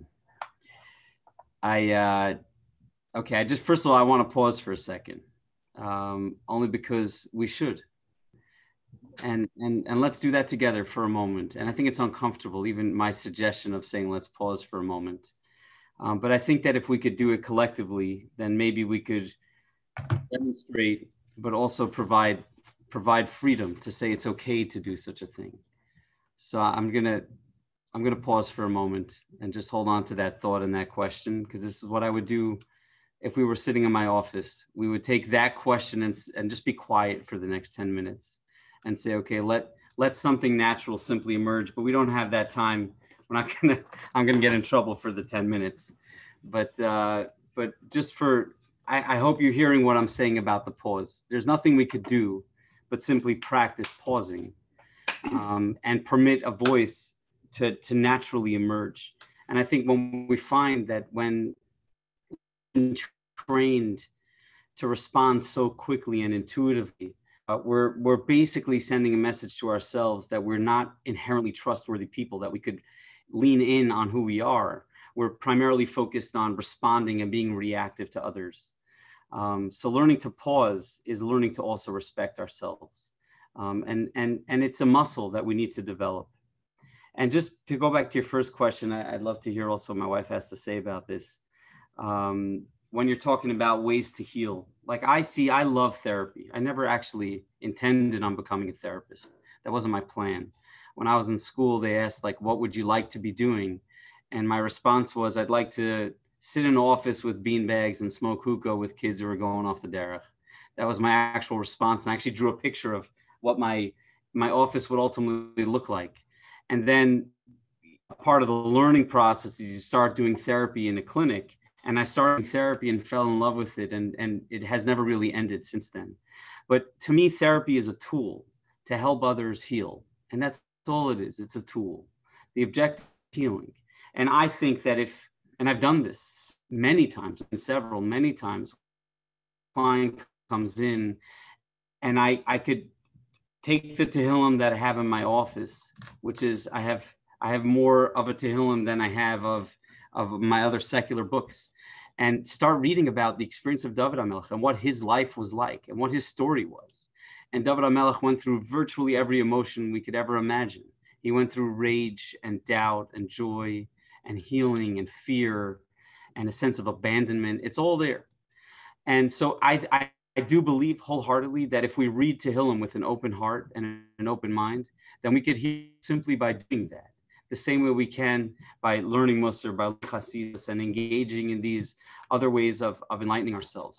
There are obviously, it's a wonderful tool, and many of us could tap into it, but to presume that therapy is the only way that we could heal, I think is a very limited perspective. And not only that, but even if you're in therapy, we should still be utilizing these tools that we have, because they give us a very broad perspective on what healing ultimately looks like. So therapy is a great tool, but that doesn't mean it's for everyone. It doesn't mean it's for everyone at all times. It means if you're willing, classic example, you have a person who everyone else in that person's life says that this individual should go to therapy. And the only person who does not want to go to therapy is the individual himself or herself. They just don't want to go. Sending that person to therapy is going to, produce very, very limited results because they're simply not interested. So therapy is a great tool if you're ready, if it's the right person, if you're in the right state of mind, if you're really, truly willing to work, if you're surrounded by the right type of people to support you in that journey. There's so many variables that make for a successful therapy altogether. But therapy is a beautiful thing, but to presume that it's the only way to heal, I think is a gross misrepresentation of what healing looks like altogether. Find a mountain, take a guitar and sing to us. That's healing in its own right. Okay, Dr. Perlman. And I would, I was thinking that exactly what you were saying, of like that there's so many ways to heal. But a lot of times I find if the people around us that are close to us, like our spouse, our children, are telling us that there is some way that we're hurting them. And then the sometimes needs to be asked, why would I not do something? Sometimes the people around us should be, why would I not do something that can maybe bring more healing? What do you think about that? 100%. Listen, if anyone in our lives is recommending that we go to therapy, we should probably listen to them. They're probably onto something. It probably means that we're hurting them too.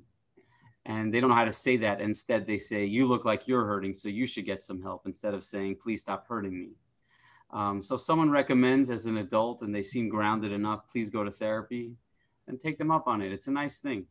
Therapy, at the end of the day, guys, is two human beings sitting in a room having a conversation. There's nothing profoundly mysterious about it. It's honest, it's real, it's meaningful, it's vulnerable, but that's all it is. Okay, let's go to the next live question. You're on. Hi, my name is Bonnie. Hi, everybody. Thank you so much for this Zoom meeting. And I just want to ask a question about trauma from past ancestry. Is there anything different that you do for trauma in our living, like in our life, as opposed to passed down trauma from ancestors? Meaning, like, we have so many, ancestors that were in the Holocaust. I've been doing a lot of research on my ancestors, and I had a great grandmother who was beaten to death in Poland, and I never knew about that. But I just found out about it. So yeah, I'm just throwing out that question because I believe that we carry some of that trauma with us in our lives today. Can you speak about that? You know, something that as you're speaking reminds me of a quote I read in Moshe Shapiro's book on the Parsha, where he said, "We are leavers of Egypt. We are a people that were in Egypt, but we are leavers of Egypt at all times. You know, we are people that are defined by Yetziat Mitzrayim." So, you know, you have it closer to you even because you know particularly about your great grandmother that and the horrific way that her life was taken. And in a way, all our ancestry has trauma. We are defined by having come, you know, Yetziat Mitzrayim and Mitzrayim. I mean, Mitzrayim is an ultimate trauma in many ways, right? Our families were disrupted, our sense of power and sense of we were slaves. We didn't have our own power. Yeah. And you know, like my husband was saying, that is not something to run away from. That's something to lean into, that we are leavers of Egypt, right? That we're leavers of trauma. And, you know, I would kind of go along with what you had said about what about that can mean something to you, not in a way of course, through the pain. And that's something that I always think about, that we first talk about Avadim Ayinu, and only then we talk about, you know, we would talk about our slavery and only then we talk about freedom. We have to be in the pain of it first. But what does that mean to you? And what does that mean to you? Like that you're, you know, in a way, your great grandmother died for the sake of Hashem, because she was a Jew, and that she endured that kind of pain. Like what in your life can you take in from that and continue to live, perpetuating her life in you? You survived. Here you are. What are the chances of that? So that's the way that I would approach that. What do you think? Yeah, I think, you know, there's a few ways, just in a little bit of a different direction. There are a few ways to really look at the lesser direction, by the way. You know, you heard the right answer. I'm gonna give a lesser answer. But when you think about trauma, there are a few ways. You have what we call intergenerational studies on trauma and where it ultimately comes from. But one, you could say it's genetic, that trauma is somehow passed down in our genetic pool and makes its way to the next generation. Or we could look at it from another vantage point, which is more elemental, which is that when a person is raised by an individual who themselves have been traumatized by something, that they are experiencing the residual effects of that. They're directly affected by it. And it's something that we need to know, that trauma will live on forever unless a brave soul stands up and says, enough, die, it's got to end, it's got to stop. That's what happens with trauma, because the traumatized parent traumatizes their child, who then in turn does the same to the next generation. So it becomes now your journey of saying, there's been suffering in my genetic pool, my family has suffered. And what am I doing in this moment to create an end to that? So this way that for the futuring of who I am as a person, who I am as a family, that there's going to be a greater chance at making my way through this world with a little bit less. It doesn't have to be a profound, you know, shut the whole thing down, but with a little less suffering. And I hope that, and I could tell even just by your expression, that that's something that you're striving for and something that means a lot to you. And that not only gives me hope, but I imagine it gives everyone else hope as they're observing you, just taking in your role in the world, which is to create a safer space. Wow, beautiful. I just want to say, Dr. Perlman, I think like there was like 700 people so far. I mean, at one point, like 350 of them were Perlmans. I see all the Perlmans over here. Gabriel, Sam, like a whole, the whole spot. I'm sitting here. I can't tell you what this is like just for me, for us. I have my brothers here. I have my my son. He seems to have run, but to even present in front of you know, my child, it's just this environment. Yeah. It just feels. Ask a live question. I don't let him. I'm just letting you know. Let's go. Next live question you're on. I love you guys. Hi. I have a question about, both of you mentioned about being vulnerable with spouses and with other, just to bring happiness and connection to others. I'm wondering what you have to say about, when it comes to narcissistic or abusive spouses and how the vulnerability can sometimes be turned against you. How do you work with that? Well, you were speaking about this before. Yeah, as you said that, like I have a pang of pain, right? First, I just want to say that hurts. Having someone that vulnerability is unsafe with is painful. I don't feel like my shoulders are broad enough right now to give an answer overall. What do you do in a situation like that, right? It's going to be one of those annoying, it depends on the situation, responses. But one of the things that, I like hearing and sometimes I like saying is that your life is the only one you can live. And you can make a choice as a wife as to who you are and what you are willing and wanting to work with. Even when I'm working with somebody that I sometimes feel like I want to save them, like this feeling like I just want to grab her and like move her out of her marriage. Like even if I could do it like just like that, like without any process, just want to so badly just do that because she's hurting and she's being mistreated all the time. And it's like, I just want to scream, like, get out, just get out. Like, you don't have to do this to yourself.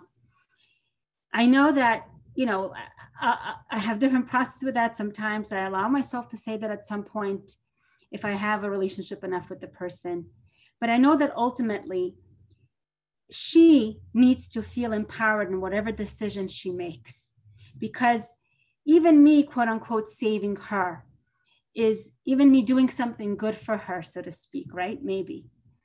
It's still, she is not the one that's in charge of that. She already feels not in charge in her relationship.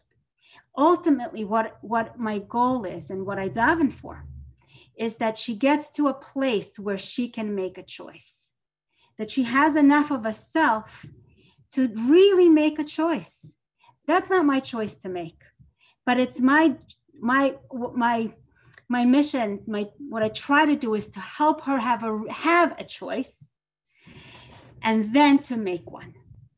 I remember somebody that came in from, unfortunately, a relationship that, I have just as much as of a negative reaction to an abusive relationship as I have to using the language abusive in a non-abusive relationship. So I don't jump to this word easily. And in fact, when I'm working with a couple and then one of them says something like, and he abuses, I pause and I said, I really take that word very seriously. Let's see what's happening here. In the same way, I would pause if something that was happening that was hurtful and wronging somebody in a significant way. So I remember asking, like, what brought you in here? Like, you've been in this marriage for 10 years, and here you are in the office now. And she said, I heard you in a lecture. I said, okay, so but what about the lecture? Like, what was it? And she said, you spoke about that there is such a thing as having a self outside of the marriage. And then I realized, wait a second, do I have one? Do I exist outside of this marriage?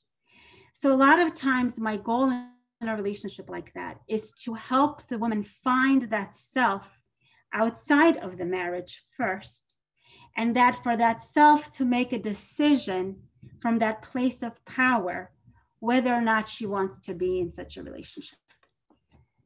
That's what I would say. Yeah.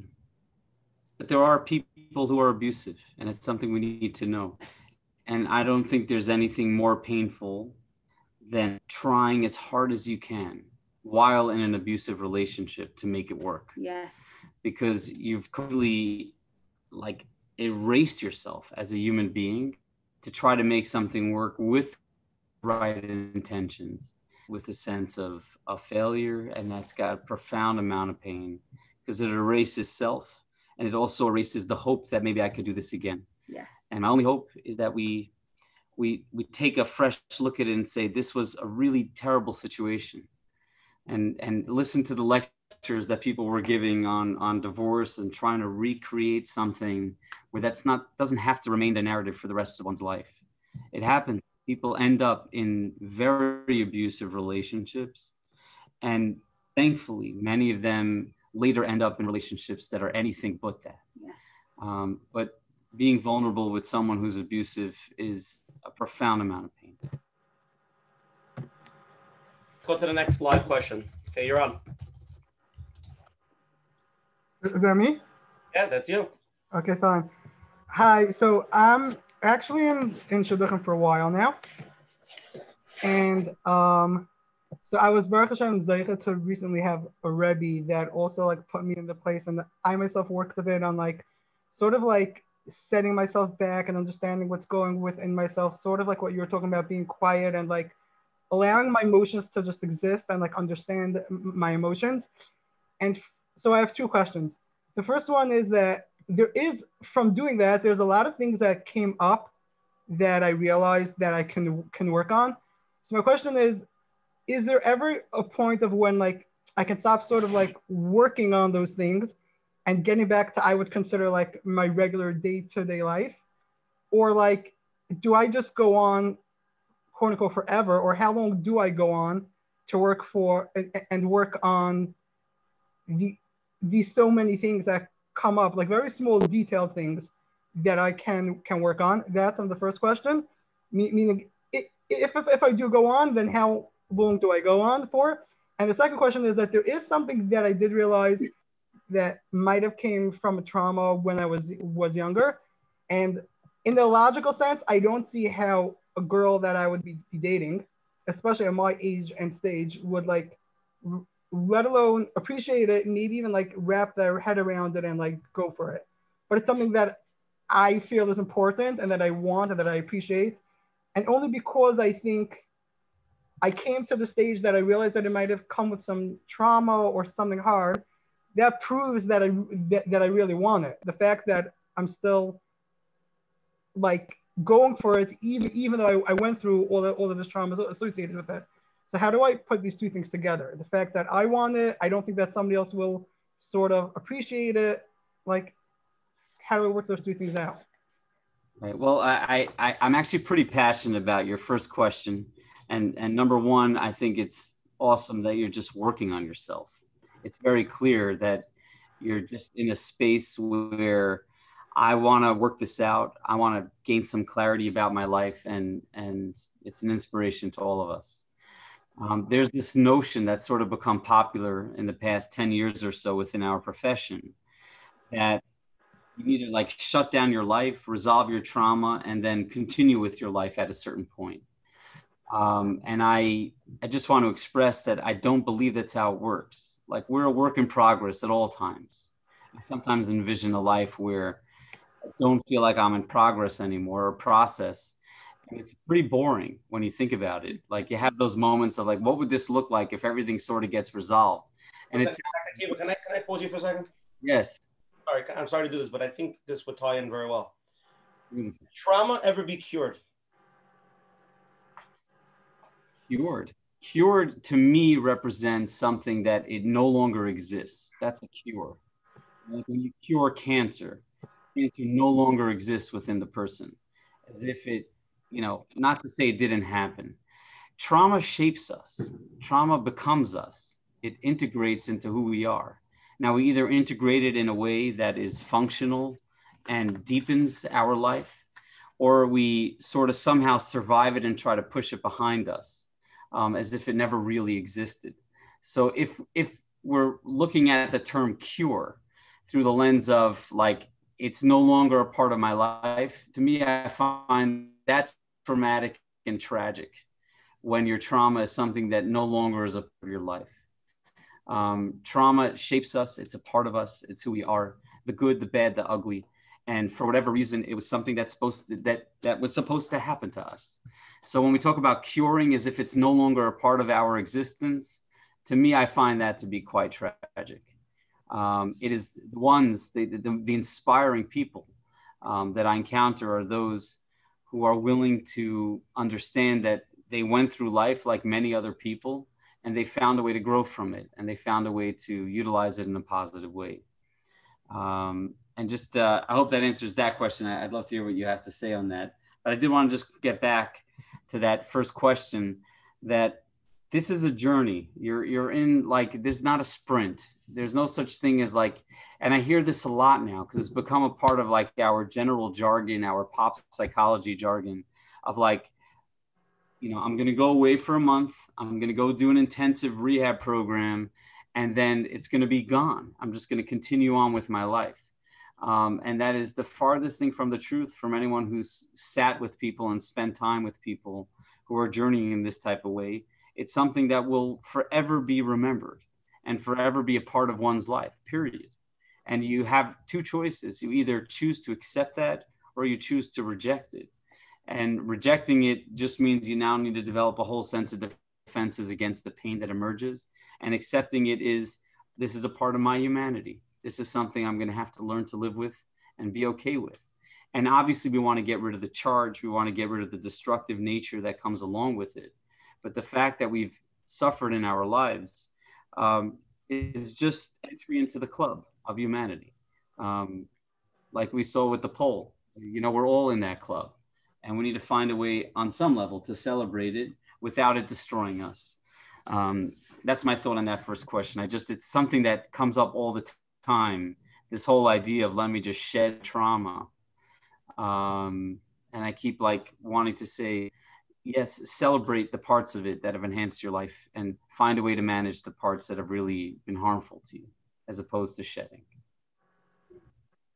Yeah, I don't think I could add anything to that. It just reminds me of this one client when she once said to me, she said, I keep on working on myself and trying to be more loving, but my eyes, they keep on giving me away. And she said, I'm sitting across from my child and my child says, you know, you're trying to listen to me. You know, she's sitting with her 16-year-old daughter. You're trying to listen to me and you know that you're saying all the words, you're not judging me, but in your eyes, I just see such disdain and anger. And she comes to me and she says, Dr. Perlman, like, help me get rid of my eyes. I hate them. I hate my eyes. I hate the way that I've been seen. I hate the way that I grew up, the way that I was viewed, the way that I wasn't seen and the way I was seen. Just get rid of them. Like, she's like, she was in so much pain. She hated her eyes. She's like, I don't want my daughter to be seen the way that I was seen, but I can't get rid of my eyes. And she's like, I hate them. And she had tears coming out of these eyes she hated. And then I remember as her tears were coming out, I said, like, what are these tears? What are these tears coming from these hateful eyes?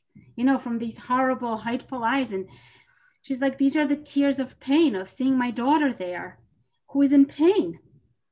And then in that place of pain, of her hateful eyes, her tears are the ones that see her daughter in pain.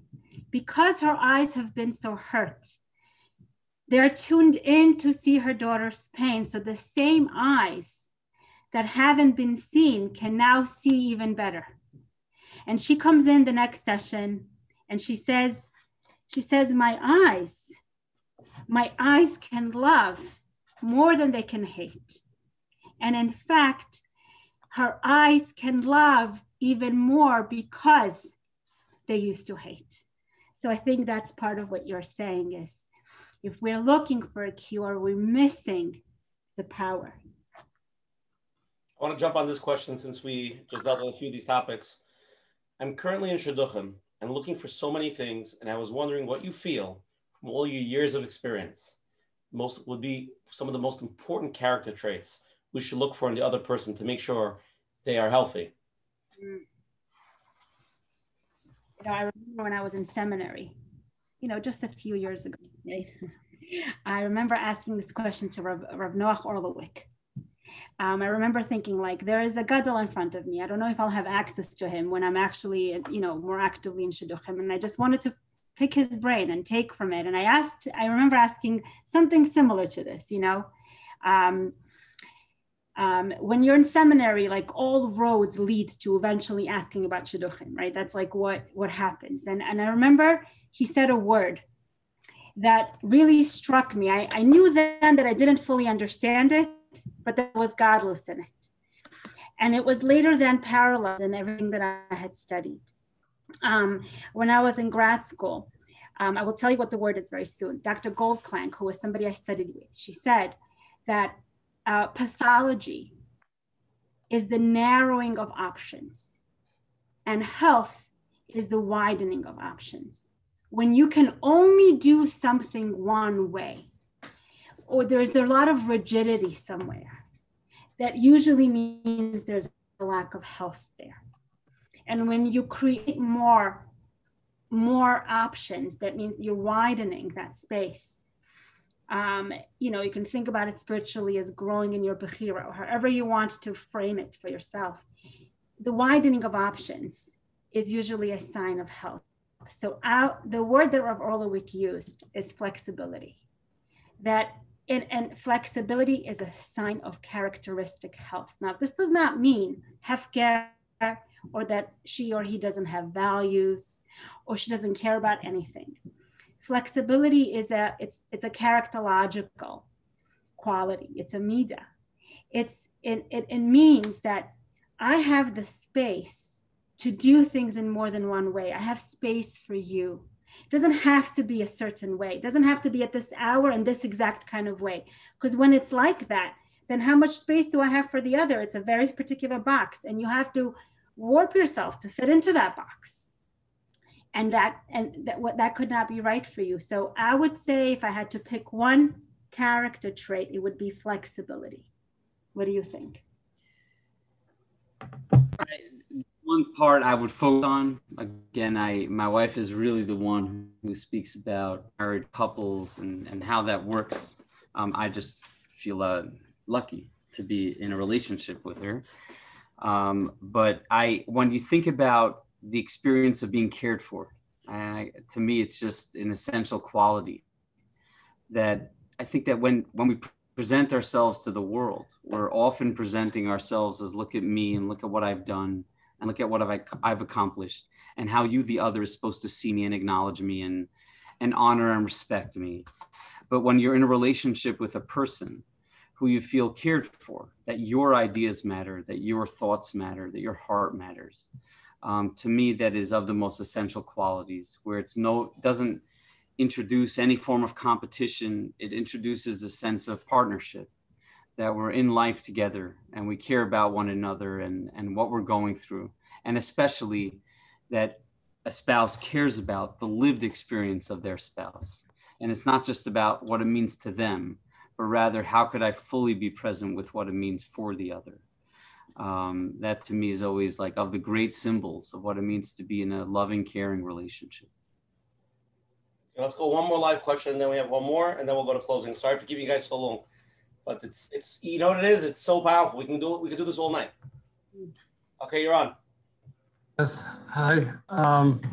Thank you so much for this great opportunity, this great gift that you're giving us. I'm working with a couple now, and I use the EFT model mainly, and I'm struggling with this couple, my hardest couple right now, that the wife basically says, the way she protects herself is saying that she doesn't really want connection. She's just okay being by herself. She wants her space.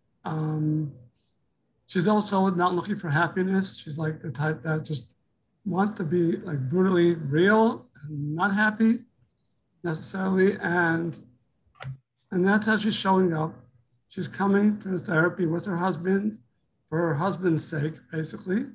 And she's coming for a long time with her husband every single week. But we keep going back to this on her end. And I appreciate what you said, Dr. Tamar, explaining the female perspective, which I found already. I heard a lot of insight from what you said before, which helps me understand that, the idea that from the female perspective, you said that they see themselves as not being able to change or losing their identity by changing. And that's a big fear. So that definitely speaks to this. I just wanted to know if there's anything more that you could add to this, because I'm really struggling with this couple. I just say before my wife answers, it's so great to see you, Yechiel. And I love your question. We had the opportunity to journey together a bunch of years ago, and it's just wonderful to hear that this couple is blessed to be in your presence, period. They're in good hands. Yes, sorry. That's probably all you need to hear. Couple work is really hard because you're working with three clients: the husband, the wife, and the couple. And sometimes these three clients are in big clash with each other, and then you in the room, right? It's really complicated work. And one of the big pieces there that's a hard one is choice. If both of them are in and want this marriage to work, that's 90% of the work already done. If one of them is in and the other one is out, that's where it gets really complicated. And that's where, for the most part, a lot of our work ends up being. It sounds like to some degree, she's ambivalent whether or not she's in. And she is kind of playing with that, Am I in this? Am I not? You said this line, she's there for the sake of the husband. That means that there is a part of her that wants something for her husband. So without knowing more about what's happening, I would try to lean into what that is. What does that mean that she's there for her husband? Where is the hope there? Where is the positivity there? In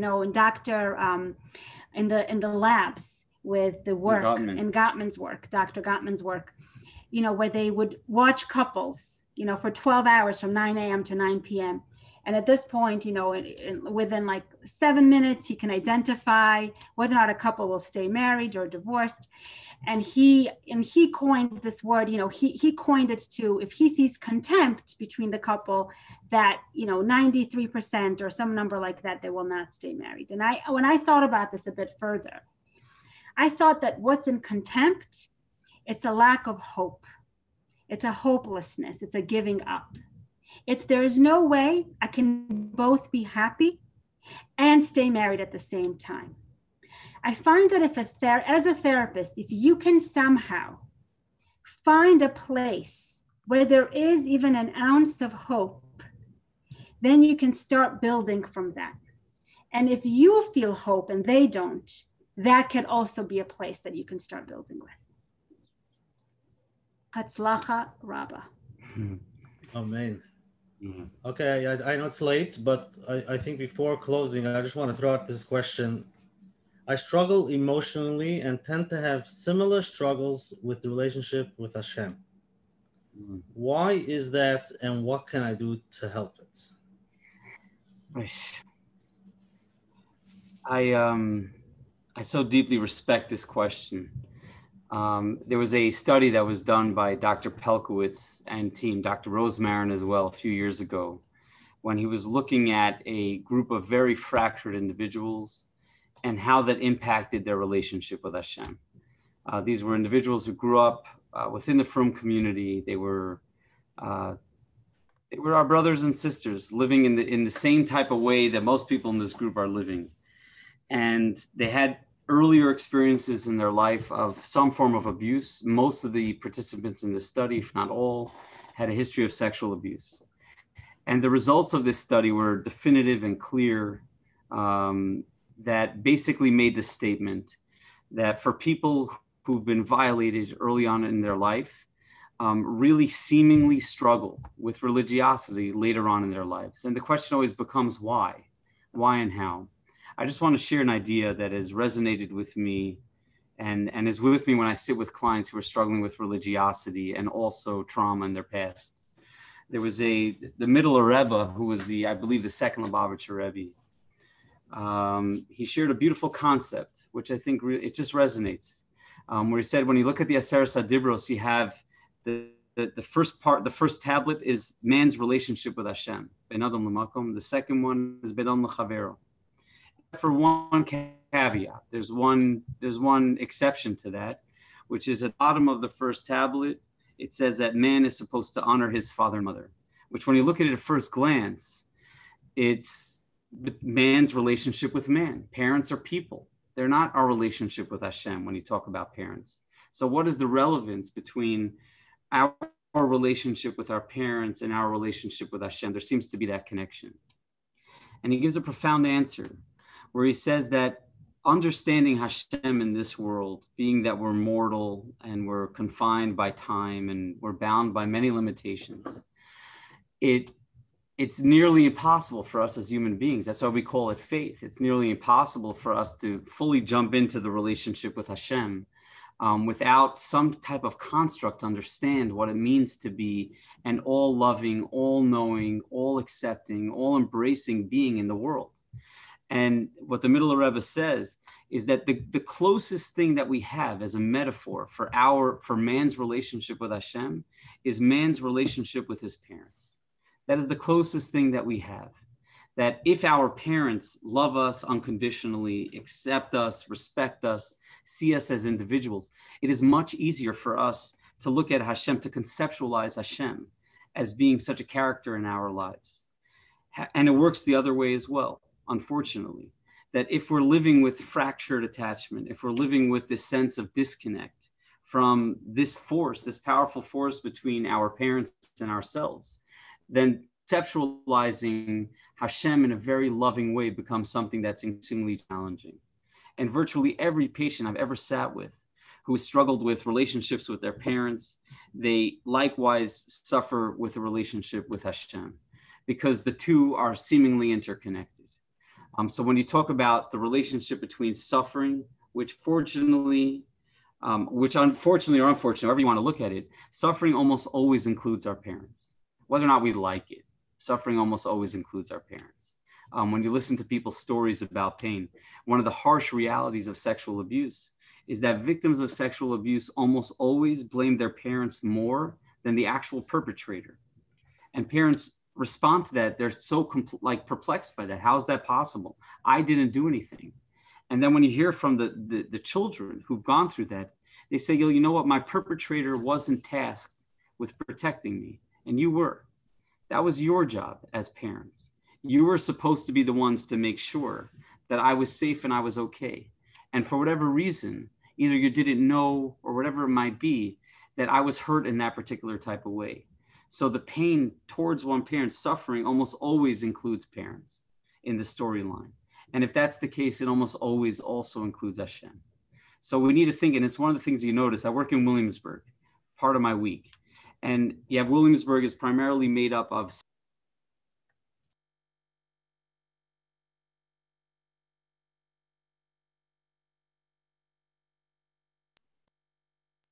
Did I say something wrong?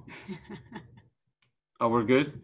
I wasn't sure. I'm like the middle of Rebbe. I'm not sure of the crowd, but we'll have to see. But it's I forget what I was saying. When I talk, we got a little bit. You were talking about in Williamsburg. Yeah. Right, in Williamsburg. It's an interesting thing to notice that the primary shul that people use in Williamsburg is Satmar. That's where most people are Satmar. The second most popular shul in Williamsburg is the complete opposite of Satmar. It's Breslov. And when we look at that, it's like such an interesting phenomenon. How exactly does that happen? And my understanding of it is that people who are hurting, people who are sort of lost and emotionally, it inevitably makes its way into religion. They start struggling religion. They start asking questions. We need to ask ourselves questions like, why in a group of 30 kids in any given class, why are certain kids questioning and doubting while other kids are not? And I don't like to see the world through very intellectual lenses, even though we need to consider the mind. But to me, the fact that certain kids are asking questions emerges from another place as well. It emerges from a deeper, more meaningful place. And to me, my understanding of even in Williamsburg as a little case study is that the people who struggle with the Hashem that they grew up with, the parents they grew up with, they need to find a different Hashem, so to speak. not a different God at all, but they need to find a new pathway, a new relationship to Hashem that is different from the one that they grew up with, that to them was not necessarily relatable. It was not necessarily loving and kind the way they would like to see Hashem. So they switch. And you see this a lot with people who have trauma and suffering. Almost always when they deviate, when they come back, it's in a different form. It's not in the same form that they grew up with. It's in a form that they can now start seeing Hashem through a different set of lenses, and it's more acceptable because the Hashem they grew up with was one that to them they need to ask questions. I just had a patient the other day. He was saying, how's it possible that Hashem loves me and Hashem cares about me, yet permitted all these things to happen to me? How's that possible? And I'm pretty certain as this young man begins his journey, continues his journey, because he's seeking Hashem, that the Hashem he finds is going to be slightly different than the Hashem he grew up with, the construct of that Hashem. He's seeking, he's looking for Hashem, but it's probably going to be in a different type of shul than the one that he was familiar with in his childhood, because he needs to transform that experience altogether. So suffering and relationships with parents and suffering and relationship with Hashem, in my mind, are completely interchangeable ideas. And in a part of our healing, part of returning to ourselves, is also discovering a way that you could begin to feel from Hashem this unconditional sense of he ultimately loves me unconditionally. And that often comes in a different, a different package than the way it was packaged in the way you grew up, which I know is an interesting concept, a challenging concept, but it's one that I've seen play out over and over and over again, where someone simply needs to return to a world that feels a little bit safer to him than the one he knew all his life. Okay, are we ready to go to closing? You ready, Dr. Akivah? We're ready. I mean, it's 12:10, my friend. This is a great honor. We have it's getting warmed up. Somebody asks for the mic for 30 seconds. Go. All right. Hi, I'm a former student of Dr. Akiva Perlman and a colleague of Dr. Akiva Perlman, and just want to share the other side of the curtain. I feel gifted and honored to work beside him. I must say, in this clinic at ODA, every person feels the same and equal. The clients, the therapists, the receptionist, the secretary, everyone has the same quality. Everyone is beautiful, as his wife quoted before. It's an honor to be here, and it's an honor to say everyone to be gifted and listening to my colleague and boss, Dr. Perlman. Thank you. Israel, you're too kind. The one thing you forgot to say is that you're also my teacher. We're colleagues, you're a student, but you're also my teacher. Your humanity teaches me every day. So thank you for that. But thank you for your words. They mean a lot to me. Dr. Perlman, I have another 300 guys that want to say the same thing, but okay, let's go to closing. Since Dr. Akivah opened first, so I think Dr. Akivah, Dr. Tamar will go first, if that's okay, or if you want to switch it around. Okay, so first I want to give a big thank you to Dr. Akivah, Dr. Tamar Perlman for coming on tonight, giving so much chizuk and being mechazik. I feel like we touch so many areas, like we have to redo this more defined on the area just to really, and we had a tremendous amount of questions to cover. So anybody who couldn't get to their question, we're sorry. You can email us. As I always say every year, we will email Dr. Perlman's personal cell phone number and give you his address. You can go straight to his house. He wants to hear you all night. But we can definitely send the email to Coach Menachem at Gmail. We'll forward the emails to them. And hopefully they'll have time to answer some of them. Again, every Sunday night, we have a shir here at 10 o'clock on the Zoom ID, different topics. Next week, we're going to be having Rav Shalom Mordechai Rabashkin. Again, also round two, discussing Emunah B'tachon in today's crazy times. He's speaking right before Tisha B'Av. He asked to learn all the halachas about when Mashiach comes on Tisha B'Av, so we're getting ready for that. So please come here. It's going to be an amazing program. If anybody knows Rav Bashkin, he's a powerhouse. So he was actually our longest year we ever had. We actually finished almost at 1 o'clock in the morning with him, and then we started singing. So get ready not to sleep tomorrow night. Again, tonight's year is sponsored by Recovery at the Crossroads. Recovery at the Crossroads is the only inpatient treatment center in the tri-state area that are licensed co-occurring treatment facility, which means they are licensed to not only treat substance abuse, but also all other underlying mental conditions such as anxiety, depression, or trauma. If anybody knows is struggling with an addiction, feel free to reach out to them at 888-466-5950. Menachem, where are they located? New Jersey. New Jersey.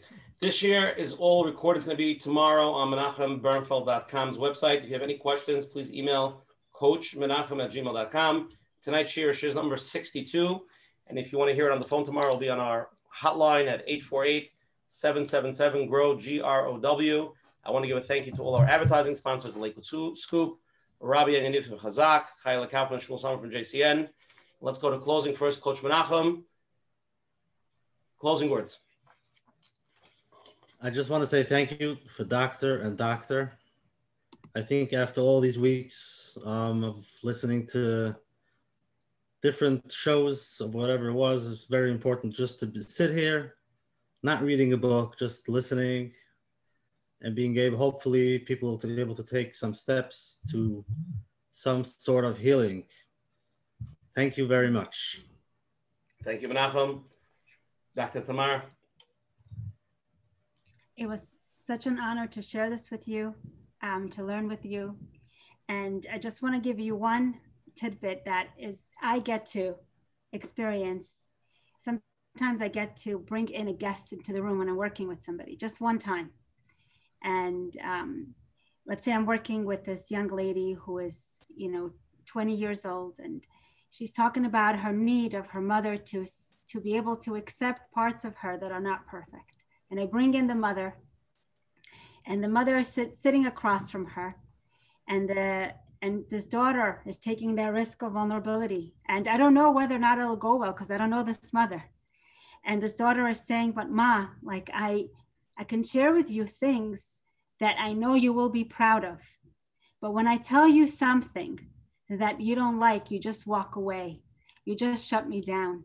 And I'm ready for us to get closer. I'm ready for the next step. And it's this moment where I hold my breath. Sometimes I actually say a quick tefillah to Hashem, like, this can't go wrong, right? This is such an opportunity. And I could tell you that really 99.9% of the time, it's really rare this doesn't happen. There's this moment where the mother turns to this daughter and she says in a genuine way, for 30 seconds, she says, I want to do that for you. I'm ready. And there is this genuine movement for these 30 seconds of this powerful, pure connection where they're both higher self just met. And it actually, those are the moments that help me understand Yom Kippur a little bit better, because we come into this day and it's not a real scenario. We shed our, physical needs, and we come in and we say that we will be all these things that we know tomorrow we will have a hard time being.